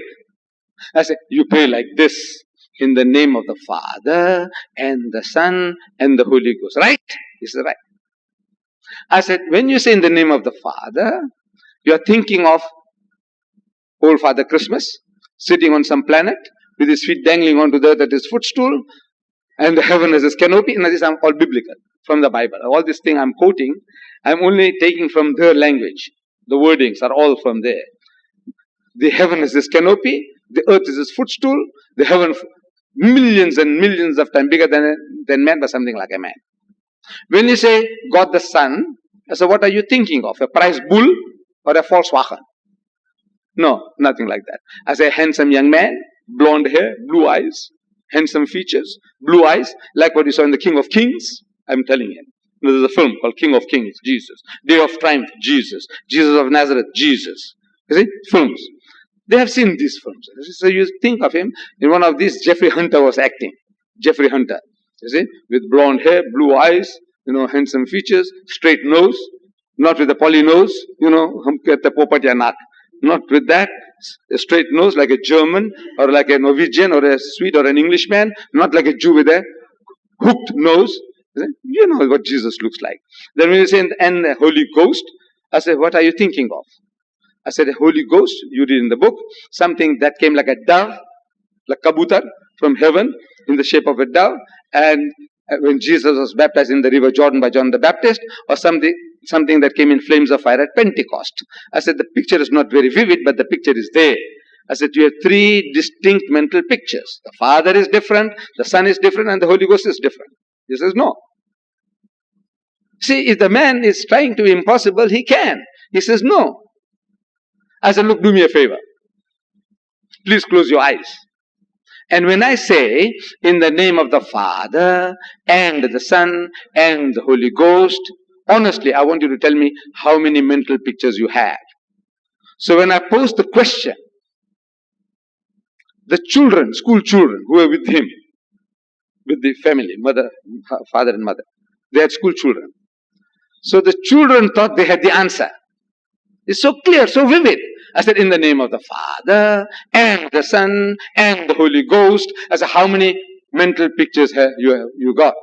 So the children, they said, all together, 3! And the mosque revibrated, echoed, you see, because it was empty at the time. 3, and if looks could kill, they all would have been dead. Because the parents didn't want to hear such words coming out from the children's mouth. And this was all God sent. So I'm telling them, I said, look, you know what Jesus said? He said, except ye be as one of these little ones, ye shall not enter the kingdom of God.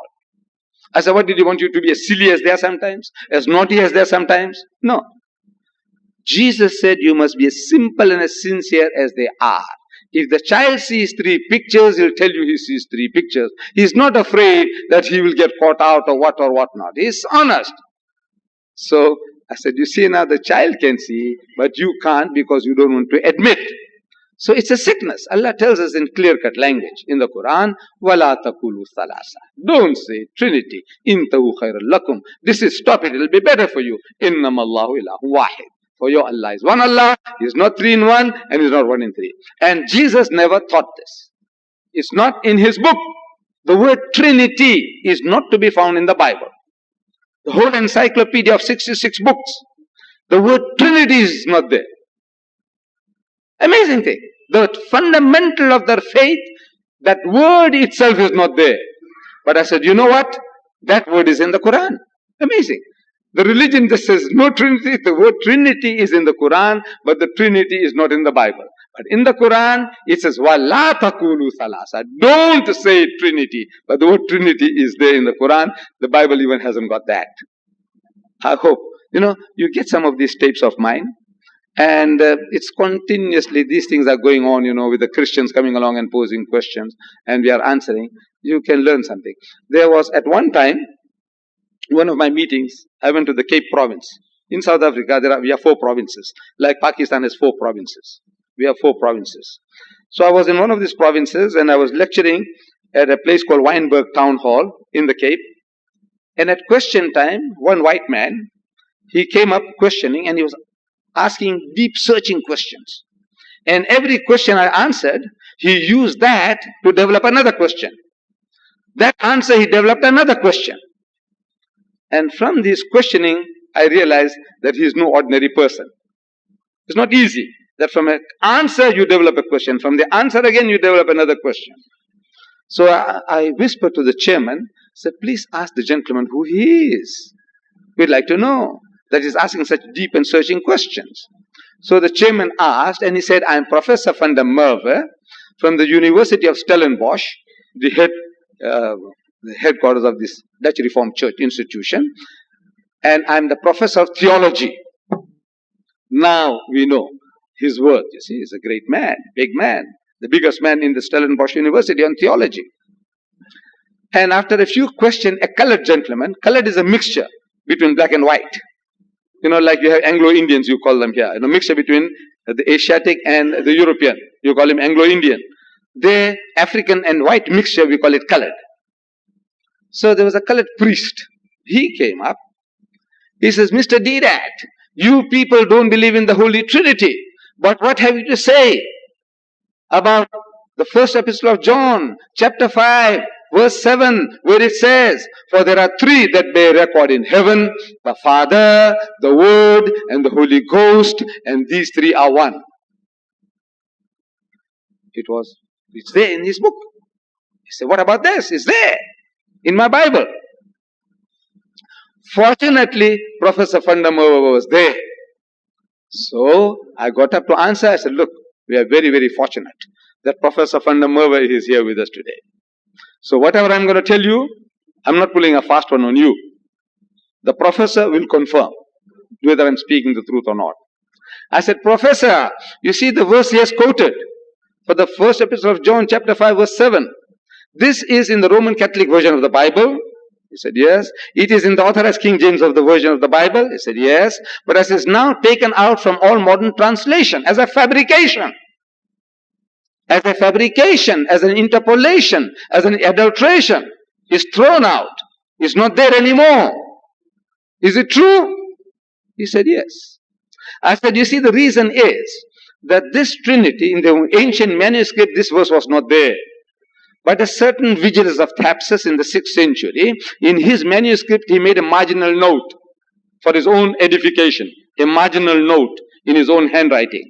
But when they gave these manuscripts for reproduction, the marginal note became a part of the text. The words of a Vigilus of Thapsus, not the word of God, not the word of John, who's supposed to have written this epistle. So now your learned men realize that this is a fabrication, it's an interpolation, and they threw it out. Is it true? He said, yes. He says, thank you very much. So you see, now it depends now upon the type of knowledge, understanding this person you are talking to has. At times, you are talking to the wall. But even then, you can crack his skull, with a few facts. Inshallah. Any other questions? My name is Nuvera. I want to ask one question. We believe that the word of God delivered to Hazrat Muhammad Mustafa sallallahu alaihi wasallam to Hazrat Jibreel alayhi salam. But how were the words delivered to Hazrat Isa and Hazrat Musa alayhi salam to the same person? I mean, Farishta or who? I was confused, sir, so I wanted to ask this. I think what I understand is this, that you'd like to know. Yes. That the revelation, the wahi, given to our Nabi Kareem sallallahu alaihi wasallam through Jibreel alayhi salam was given in word form. Yes. And how was it given to Hazrat Isa alayhi salam and Musa alayhi salam? Exactly, yes. Is that the question? See, we have no definite knowledge about how Hazrat Musa alayhi salam and Hazrat Isa alayhi salam were inspired. Whether they had thoughts, ideas were being put into the mind, which they articulated, or whether it was given in word form. But whatever it was, the one thing we know, that whatever is attributed to Hazrat Musa alayhi salam is not a first-hand wording. In other words, that Allah told me to tell you. It's not like that. It is in the third person, somebody else writing. That the Lord, God Almighty, said unto Moses, and Moses said unto the Lord. There's on a different level. It's not Allah talking, it's not Musa alayhi salam talking. Same thing to Jesus. Nowhere does Jesus say, the Lord said unto me. Even as the records as they preserve it, the very first experience we hear, that when Jesus was being baptized in the river Jordan, according to the Holy Scripture of the Christians, a voice was heard from heaven saying, this is my son in whom I am well pleased. So they say. A voice was heard from heaven. So he was not even talking to Jesus. Yes? He's not saying, you are my son and I am well pleased with you. Said, this is my, telling somebody else like, telling you people, this is my son in whom I'm well pleased. So it's again in the third person. Jesus is not talking, and of course nobody heard God talking about this. So it's on a different level altogether. Our Nabi Karim's every word in the Quran was given verbally. Like Qul huwallahu ahad, or the first revelation. Iqra. Iqra means read. We know that it was the 27th of the month of Ramadan. He was about 40 years old, our Nabi Karim. He was in a cave some 3 miles south of the city of Mecca, north of the city of Mecca. Ghar Hira, subsequently known as Jabal an-Nur. And the angel of God comes and tells him in his mother tongue, Iqra, read, paho. And he being unlearned, he says, Ma ana biqari'in. He said, I'm not learned. So the angel of God commands him a second time, Iqra, read. And again he pleads. He says, Ma ana biqari'in. For the third time, the angel of God says, Iqra bismi rabbika alladhi khalaq. So now he grasps, our Nabi, he grasps that what he was required to do was to repeat. Because this Arabic word Iqra means to read, to recite, to rehearse, to repeat. So he repeated the words. Iqra bismi rabbika alladhi khalaq. So read in the name of the Lord and Cherisher who created. So our Nabi said, Iqra bismi rabbika alladhi khalaq. The angel said, Khalaq al-insana min alaq. Say, he who created man from a mere clot of congealed blood. So our Nabi said, Khalaq al-insana min alaq. Say, Iqra wa rabbuka al-akram. So read, and the Lord is most bountiful. So our Nabi said, Iqra wa rabbuka al-akram. So alladhi allama bil kalam. Say, he who taught the use of the pen. So he says, alladhi allama bil kalam. So allama al-insana ma lam ya'lam. So taught man that which he knew not. So he says, allama al-insana ma lam ya'lam. As soon as the angel departed, our Nabi Kareem sallallahu alaihi wasallam, terrified, searching all over, he runs home to his dear wife, Ummul Mu'minin Khadijatul Kubra, and he says, cover me up, cover me up. And you know the whole story. But now you open the Quran, these 5 verses are the beginning of Surah Al-Alaq, chapter 96 in the Quran. Surah Al-Alaq means the clot. You don't find there that he was in a cave, some 3 miles north of the city of Makkah. You don't find there it was the 27th of the month of Ramadan and that he was about 40 years old. You don't find there that he saw the angel and he was terrified and that the angel commanded him Iqra and he said Ma ana biqarin, and the angel says again Iqra and he says Ma ana biqarin and he says again Iqra bismi rabbik.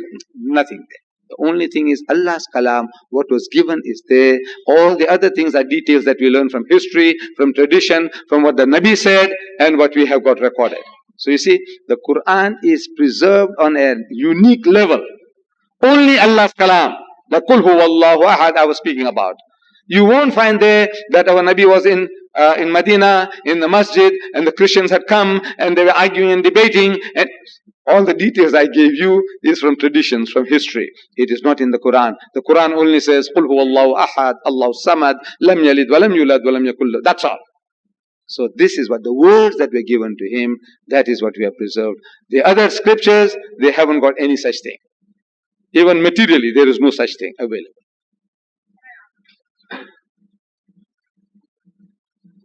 Out some weaknesses in the educational system. You never made any recommendations or for rectification of such a system. And that is the way we've been taught. But now, in the absence of such a system, what do you suggest is the way we learn to imbibe and absorb Deen in the most effective way possible? The Quran. Yes. Yes. I think I understood it correctly, that in the absence of that system, our system is wrong, we admit. The system of teaching Arabic is wrong. Now, in the absence of that system, what is the second best? You see, if we can understand Allah's kalam direct, there is no better way. Direct means if you can understand the Arabic. When Allah is talking to us, we understand in the language that Allah is talking. There's nothing, no substitute for that.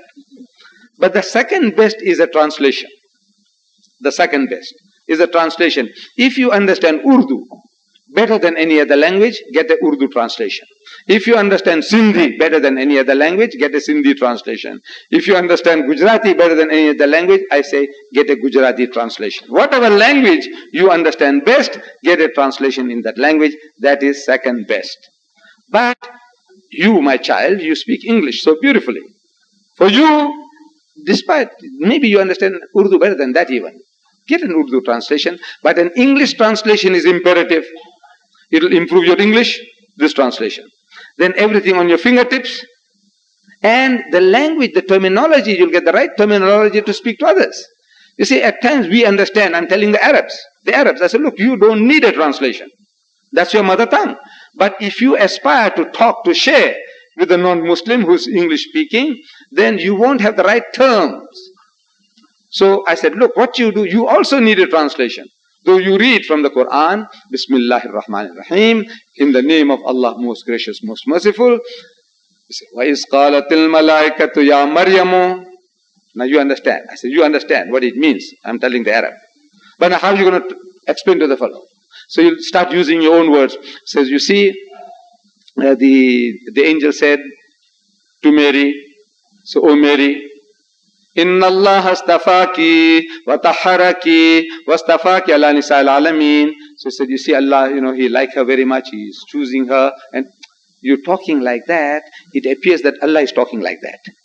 So, if you have a translation, you learn the translation as وَإِذْ قَالَتِ الْمَلَائِكَةُ يَا مَرْيَمُ. So behold, the angel said, O Mary, إِنَّ اللَّهَ اسْتَفَاكِ وَطَهَّرَكِ وَاسْتَفَاكِ عَلَى نِسَاءِ الْعَالَمِينَ. That God Almighty has chosen thee and purified thee, chosen thee above the women of all nations. Now, when you learn like that, you're using the right terms. Now, this using of the correct terms will improve your vocabulary, will improve your construction of sentences. And I'm telling people, our people, I said, look, you don't have to read Shakespeare or Milton to improve your English even. This book will do the job. What things it will do for you. Allah's kalam is there, verse by verse translation. If you read so many times, passively, you'll be understanding Arabic, even if you didn't learn Arabic as a language. The way I'm reading, I seem to understand what I'm reading. You notice that I seem to understand what I'm reading. How did I get it? I didn't learn Arabic. It's the translation. Because using the translation side by side with the verses, create.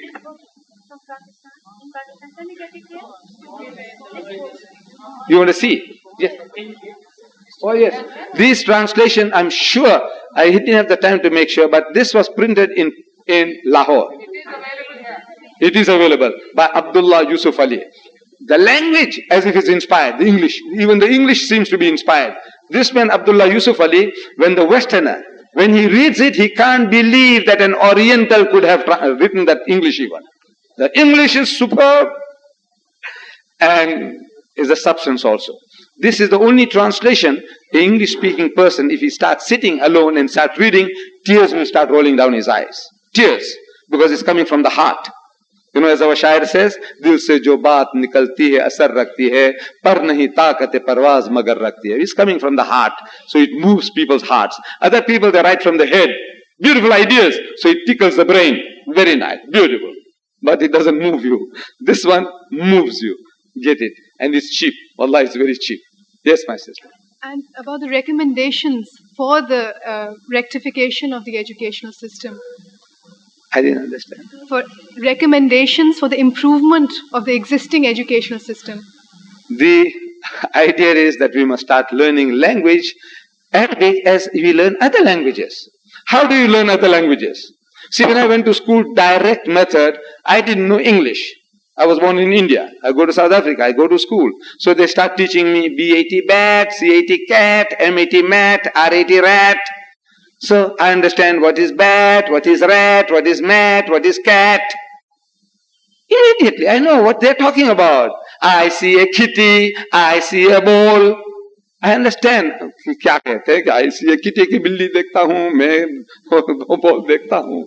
I understand. But here I read the whole Quran. The Hafiz al-Quran, the Qari, he recites, rattles it up and he doesn't understand one word. So, the system is the system you should use for any language. Why Arabic you make it separate, different? And this is the reason. Why should it be a unique, disgraceful language to learn? It's a unique disgrace. Only language on earth that we learn without understanding a word. There's no other language on earth. You want to learn Zulu? From the word go, you understand every word. You want to learn French? From the word go at school, you'll understand every word that you're reading. This is the only language, Allah's kalam, the whole book you rattle it off and you don't understand a word. Unique disgrace. It is about time that you spoke to your father and said, look, daddy, do something about it. Go and talk to the Maulvis, to change the system. Thank you.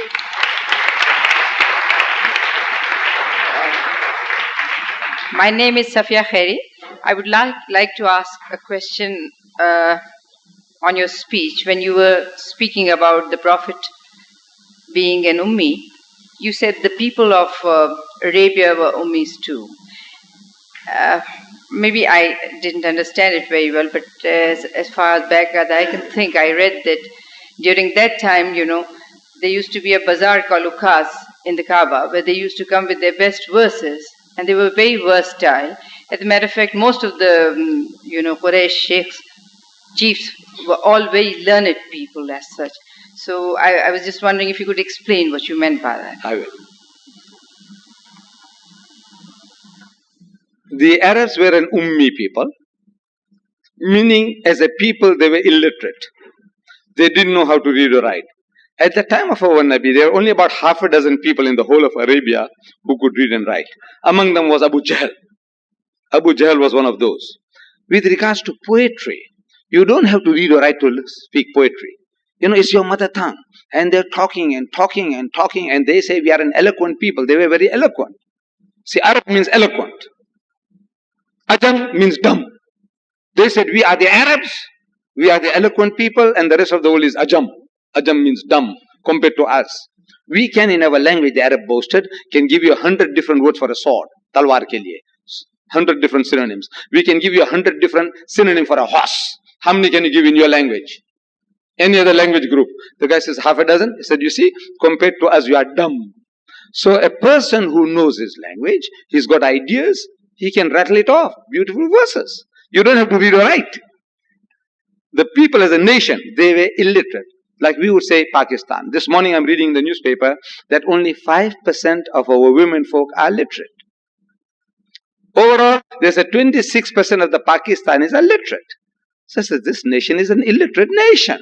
Our women folk as a whole are illiterate. But I said, look, we daughters of Islam, we are 100%, we are literate. I said, mashallah. But when I say Pakistani women as a whole are illiterate, I'm speaking the truth. Although the daughters of Islam, 100% literacy. Now you see, this is a little fragment from somewhere. He said, now look, alhamdulillah, you are all literate. But when we talking about Pakistan, we thinking of the whole nation, our peasants, our workers, and everybody in it. He said, only 5% of women folk are literate. That's this morning's paper, in the dawn. I read it. Somebody made some mention, you see. So that's how we talk. The nation as a whole, an Ummi people, and our Nabi, an Ummi prophet. One, and that's how the Jews and the Christians, they look down upon them. They say, you illiterate people, you barbarians. Therefore, Allah Bari Ta'ala is flattering them. Say, all right, you Ahlul Kitab, oh people with the scripture, come now. Come. Can you see now? This is not because they're boasting as against the Arabs. We are learned, you are Jahil log. Ummi, all right. Learned people out. Hum baat karenge. So as a people as a whole, they were illiterate. Sir, being a student of St. Joseph's College, I just wanted to ask a simple question. It's very simple. That's it, that in our college, though it's nationalized now, but still on the top of the building and in certain rooms, in which we have classes, and sometimes classes of Islamiyat even, there's this sign of Trinity, the cross, stung on the walls. So does it make any difference, being Muslims? Should we do anything about it, or...? You see, the Muslims themselves have become so emasculated. The Muslims, we are, you see, you go to Bharat, I don't know, in Bharat, where they'll give you the facilities, like in Indonesia, it's a Muslim nation, you can't even say Allah. You can't have a society with the word Islamic. Islamic is taboo, is forbidden. The word Allah, you can't use it. You must say Tuhan, in the language of the Indonesian. This is Pakistan. We don't have to go to that extreme. But I can't see any reason why the Pakistanis can't have universities and schools of their own. Why can't you have your own? That we have to send our children to mission schools. And they are getting brainwashed, getting programmed, even if they are not converted. It's the nature of man. The way they woo us and they respect us and they talk to us. They say, no, the Christians are very good people. The hearts are opening out to them. So as soon as somebody comes along and says, you must tell them, Wala takulu salasa, you can't do that. You can't do that. Because now it's creating bad feeling. You say, Lakat kafara allazina qalu inna Allah wal masih ibn Maryam. Anyone who says that Jesus Christ, the Son of Mary, is God, is making kufr. It's an act of blasphemy, it's an act of treason against Allah. So, وَقَالَ الْمَسِيحِ, but Masih ne kaha, Ya Bani Israel, O Israel ke bachon, la'budullah, worship Allah, Rabbi wa Rabbukum, ke jo mera Rabb hai aur tumhara Rabb hai. Innahu man yushrik billah, jo koi Allah ke saath kisi ko sharik karega, faqad harrama alayhi al-jannah. Can you tell them? No. Why can't you? Because we are obligated. So you put yourself into that position, and now we want to know how to fight. Like me tying your hands, I say, come on, fight. Tie your tongue, close your mouth, zip your mouth, and say, come on, talk. This is what is happening to us. You see? So it is the powers that be, the people who are in power, they must think and plan. Say, look, we must have institutions of our own. Hospital, you can afford it. There are millionaires and billionaires here. Go and approach them, talk to them. In the Father's name, let it be Bhavani's university, or let it be Adamji's university, whatever it is. Come on, man. What you doing with those billions, sitting on it like a cobra on a pile of wealth? What are you doing with your money? Yeah? No, it's for you, my child. You must talk to your father, your brother, immediate surroundings. I said, look, what is wrong? Look, we have to go through this because of the education we are getting. But now, why can't we? Why can't we? Talk. And inshallah, it will reach the people in time that they'll do something.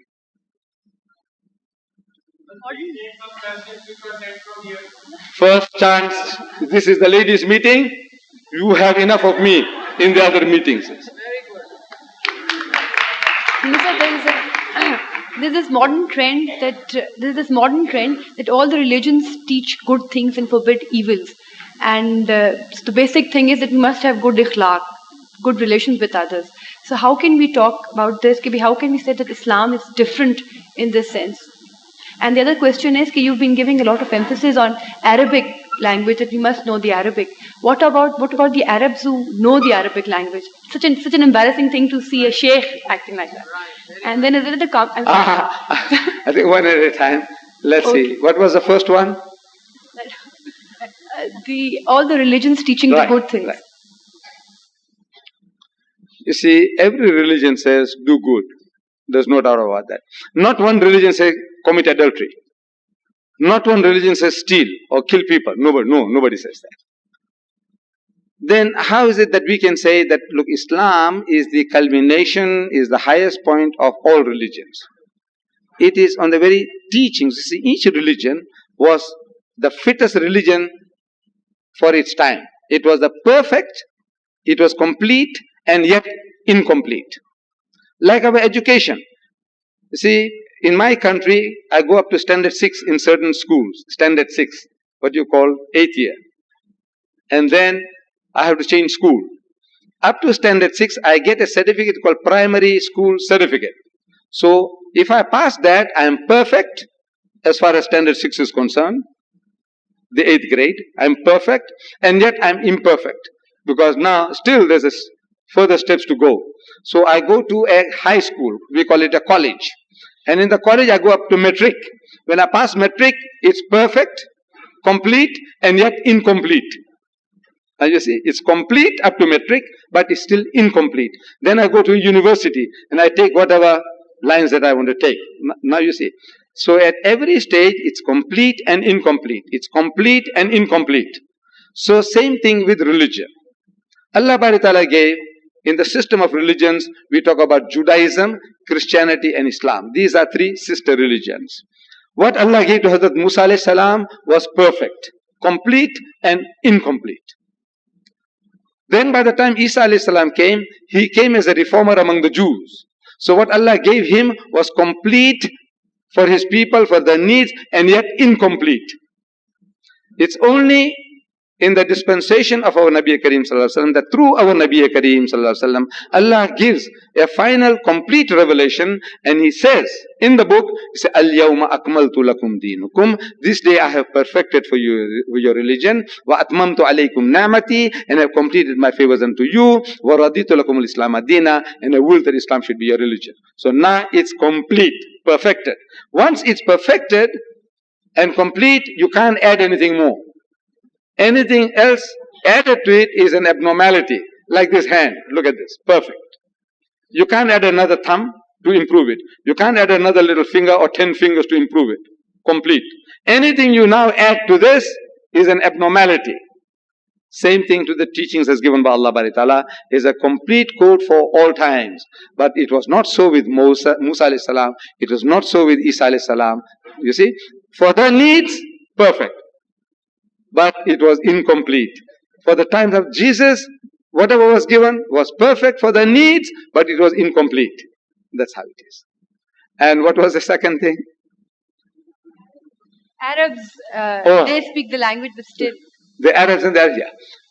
Yes, it's an anomaly that now look, the Arab is supposed to understand his language. The Arab, that's his language.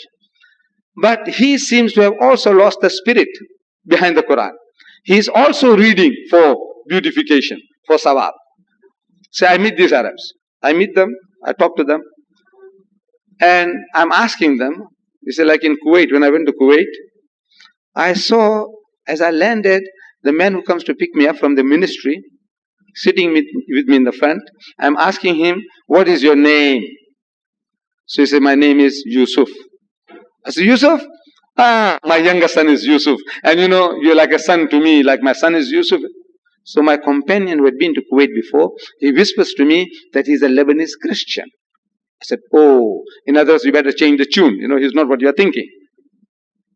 I go to the hotel, 5-star hotel. I see the receptionist. From his complexion and dial, I can make out he's a Hindi man from the subcontinent. So I'm asking him, where you come from? So he said, India. I said, where about? He said, Bombay. I said, you speak Gujarati? He says, no.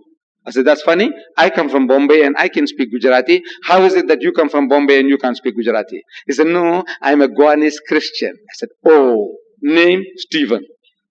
I sit down to eat. The waiter comes. Another Hindi. Name Paul. So I asked him, I said, you Paul? He said, yes. I said, robbing Peter to pay Paul, huh? Just a joke, you see. He said, no, my father is Peter. I said, oh. Christian, Christian, Christian is eating the cream of the land. When my brothers in Pakistan are hungry for jobs, my brothers in the Sudan, in Egypt are hungry for jobs, in India are hungry for jobs, and the Christian is eating the cream of the land.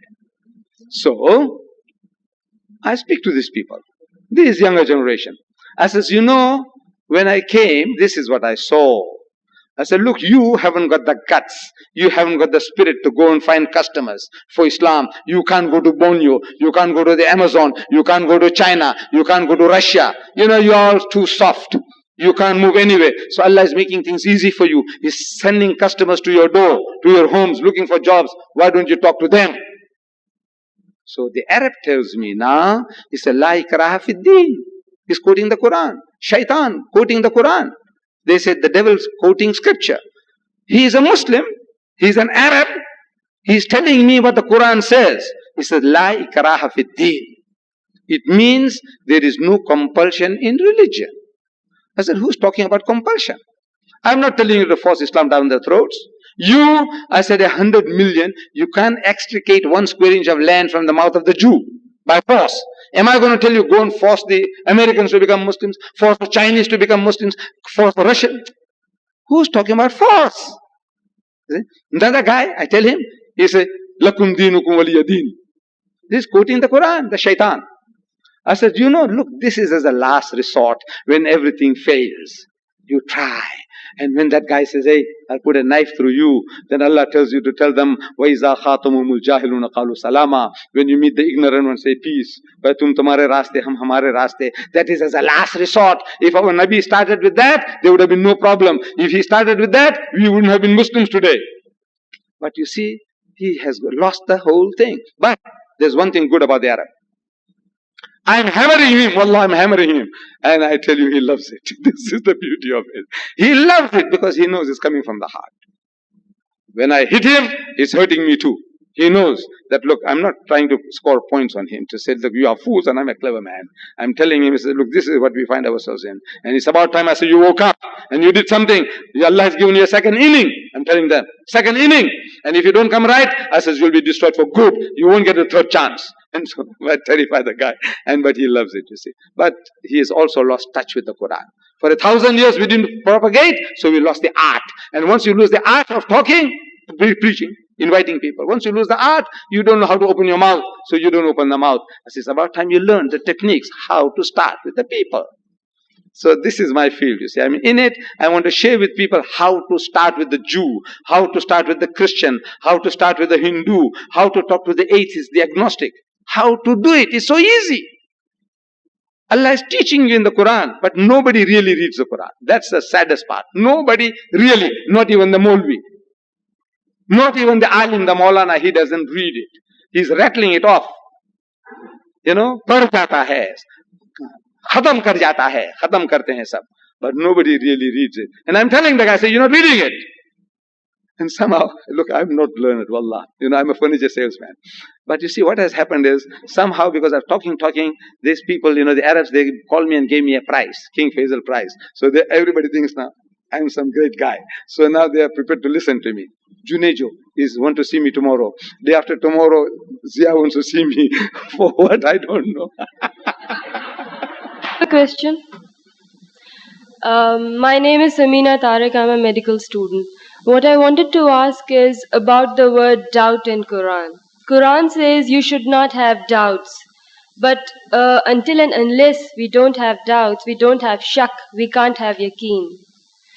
So we have to ponder different aspects of a particular concept or a particular thing to find out what the matter is about and to come to some conclusions. And unless you haven't come to a conclusion, you can't really have definite faith on it. You can't have the yaqeen. So is doubt not right? I mean, to think about a thing, to ponder how, why, is that wrong? That's my question. No, it is not wrong to question. Allah says in the Quran again and again, say this Quran, these verses he recites and says, Allahum yatafakkarun. This is for a people who think, people who ponder, people who cogitate upon, again and again, and asking questions. There's nothing wrong with it. You see, nothing wrong with asking questions. Hazrat Ibrahim alayhi salam, a prophet of God, Khalilullah, Allah's friend. Allah tells us about him in the Quran. So, وَإِذْ قَالَ إِبْرَاهِيمُ, and behold, Abraham said, Rabbi arini kayfa tuhyil mawta. So, oh my Lord, show me how you're going to give life back to the dead. A prophet of God, Allah's friend, is asking Allah, Rabbi arini kayfa tuhyil mawta. How are you going to give life back to the dead? So Allah is asking him, Qala walam tu'min. Why don't you believe? He says, Qalu bala. He says, I do. Walakin litatma'inna qalbi. But for the satisfaction of my heart, I want you to tell me how you're going to give life back to the dead. And Allah appeases him. He gives it to him. In other words, this is his way. He is not like what we think Allah is. He says, hey, you don't believe in me, I'll put you into hell. No, he doesn't say that. He's reasoning with you, he's reasoning with us. If you allow Allah to talk to you. He said, كَيْفَ تَكْفُرُونَ بِاللَّهِ. So how can you not believe in Allah? He's reasoning with you, pleading with you. How can you not believe in Him? وَكُنْتُمْ أَمْوَاتًا. Seeing that you were non-existent, you were dead, you didn't exist. فَأَحْيَاكُمْ. And you brought you into being. ثُمَّ يُمِيتُكُمْ. Will cause you to die. ثُمَّ يُحْيِيكُمْ. Will bring you back to life again. ثُمَّ إِلَيْهِ تُرْجَعُونَ. And to Him will be your return. How can you not believe in Him?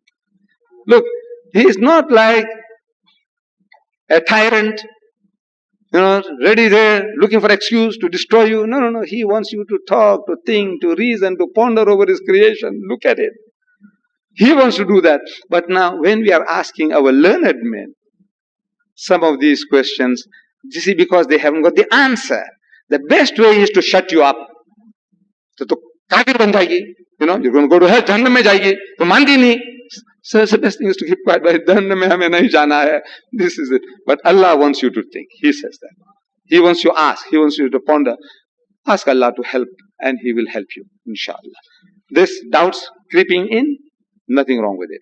Even the Sahabas, they were complaining to our Nabi. He said, when we stand up for Salat, Allahu Akbar, He says, thoughts, doubts start creeping in our minds. What shall we do? He said, you keep on praying. Allah will put it right. You don't say, oh, since now my mind is wandering off, he says, what's good of praying? No, no, no. You keep on, inshallah, over a period, you'll be better disciplined. It will come right. But this is the spirit of Allah, Allah and His Quran. You could just spare another minute. Sir, unfortunately, there is a great divide in our women on parda issue. One says, and I don't know why it's very clearly written there. Probably when you will say something about parda, it might sort of have bridged the gap between the two very widely apart section in Muslim women, especially in Pakistan. Could you please comment on something on parda? You see, that is this working? Yes. The type of parda I understand is this parda that I see before me. My wife, my daughter, this is the type of things that we have. You see, and there are people who go to extremes, so now, look, I mustn't see anything at all about you all. I said, right. But then what about, I said, this woman from inside that cloak, she is looking at me. Huh? Is it right? No, she's seeing, look, she can feast on me, she's going through me, with her eyes. Is it right? I can't see anything but a cloak, right? But she's seeing me. She's seeing every hair of mine in the beard that's standing out and all that, my eyes, my teeth and everything, and she's also, things are going through her mind. I said, shouldn't we, take out their eyes? Women take their eyes out that they can't see men. No, I think it's going a bit too far. I don't know. But I will not, as a fatwa, tell you anything. But to me, you all my daughters, you are just like my wife and my children at home. Same type of thing. And I don't know, I seem to be satisfied. I'm satisfied with this. So I'm very happy. With the rest, I don't know. Let them start debating and questioning. I don't know. Let them fight. I'm not a Maulvi or an alim to give fatwa. But to me, this is acceptable. Yes. Mr. Deedat, we're really grateful to you for giving us so much knowledge about the Christian faith, but most Westerners get so scandalized if you start talking about religion or politics. What do you think is a safe way to approach them about, religious issues or about their faith? You see, the best way is, as I was telling, find common grounds. Common grounds. And this is what Allah is telling us in the Quran. He says, Qul, tell them, Ya Ahl al-Kitab, O people of the book, Jews and Christians, Ta'ala, come. Ila kalimatin sawaim bainana wa bainakum. That we come to common terms as between us and you. Let us get onto a common platform. You start from a common base. And Allah tells you what you should talk about. Number one, about Allah, Allah na'budu illallah, wa la nushrika bihi shay', and so on. But this principle of finding common ground is such a beautiful system that the person is cooperating with you. Common ground. Start from common base. I said, even with the atheist, person who don't believe in God, we say he's a kafir. I don't know what you say in Urdu for an atheist. Kya kehte hain? Atheist, one who doesn't believe in God. What do you say in Urdu? Dahriya. A guy is an atheist, he said there's no God. Now, that he is supposed to be the greatest enemy. He is supposed to be the greatest enemy of deen. The man who said there is no God. Look, the Jews say there is God, the Christians say there is God, the Hindus say there is God. Here is a person, Dahriya, he said there is no God. And I am telling you, find common grounds with him also. Anybody. This is a beautiful principle. Allah says with the Jew and Christian, but it can be extended to anybody, everybody. Common grounds. So how do you find common grounds with the atheist? One who doesn't believe in Allah. How can you have anything in common? I said, look, if you know his background, very easy. You see, I come across Westerners. I ask them, what church you belong to? This is also very innocent. what church? Because among the Christians in South Africa, among the whites there are 1,000 different churches and denominations. Among the blacks there are 3,000 different sects and denominations. So, of Christians. And they're always asking one another, what church you belong to? What church you belong to? Are you a Jehovah's Witness? Are you a Seventh-day Adventist? Are you a Mennonite? Are you a Christadelphian? Are you a Roman Catholic? Are you a... They're asking, what church? What church? What church? So I ask, what church you belong to? The guy says, no, I don't go to church. I don't believe in God. So I said, congratulations to you.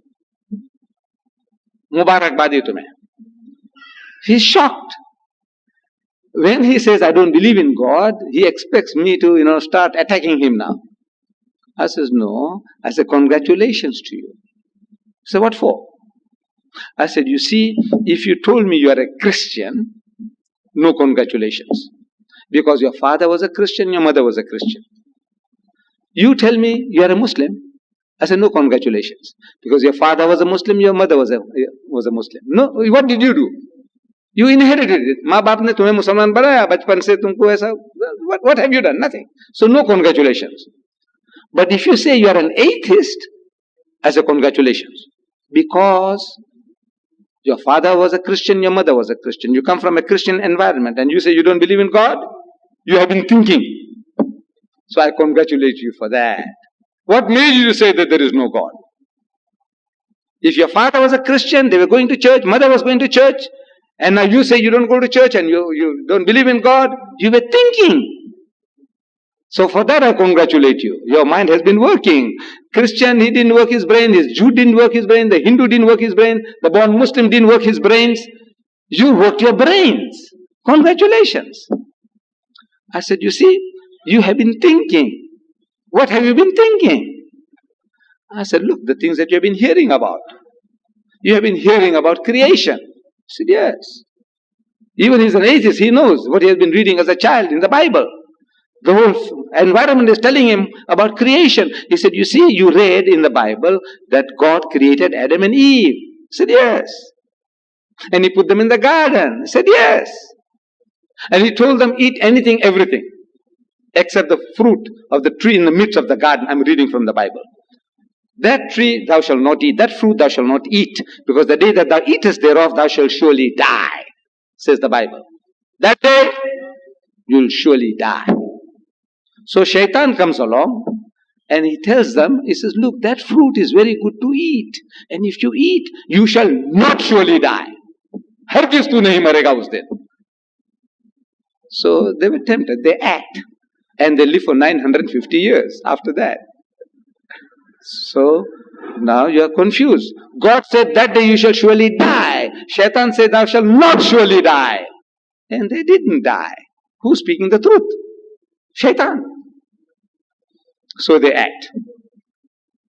As soon as they act, they realize that they were naked.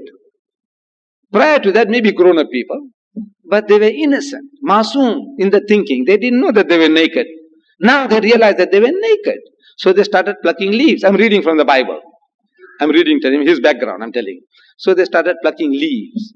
And Adam heard, the Bible says, God walking in the garden in the cool of the day, and Adam heard his footsteps. Like a mighty giant, like King Kong, or bigger than King Kong. And the earth is shaking. Boom, boom, boom. So, that's what the Bible says. Adam heard the footsteps of God walking in the garden in late afternoon, cool of the day. So he goes and hides himself in the bushes with Mahawa. So God comes and stands. I'm only reading what is in his book, what his experience I'm telling him.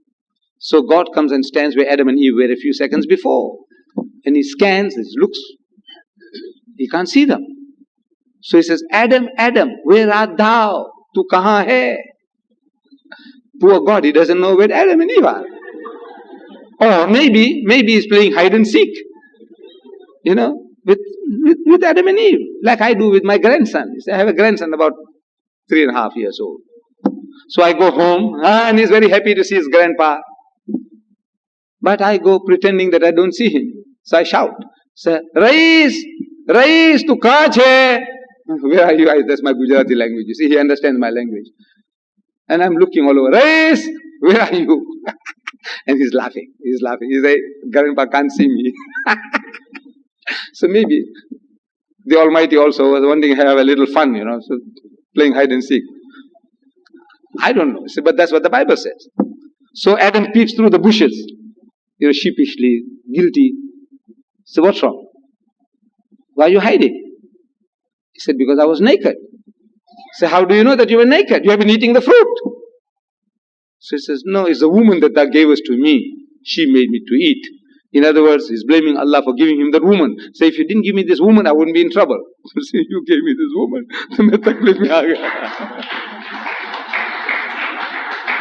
And he says, you woman. He said, no, it's the serpent that beguiled me. Shaitan ne hame, wo saap ne hame puslaya.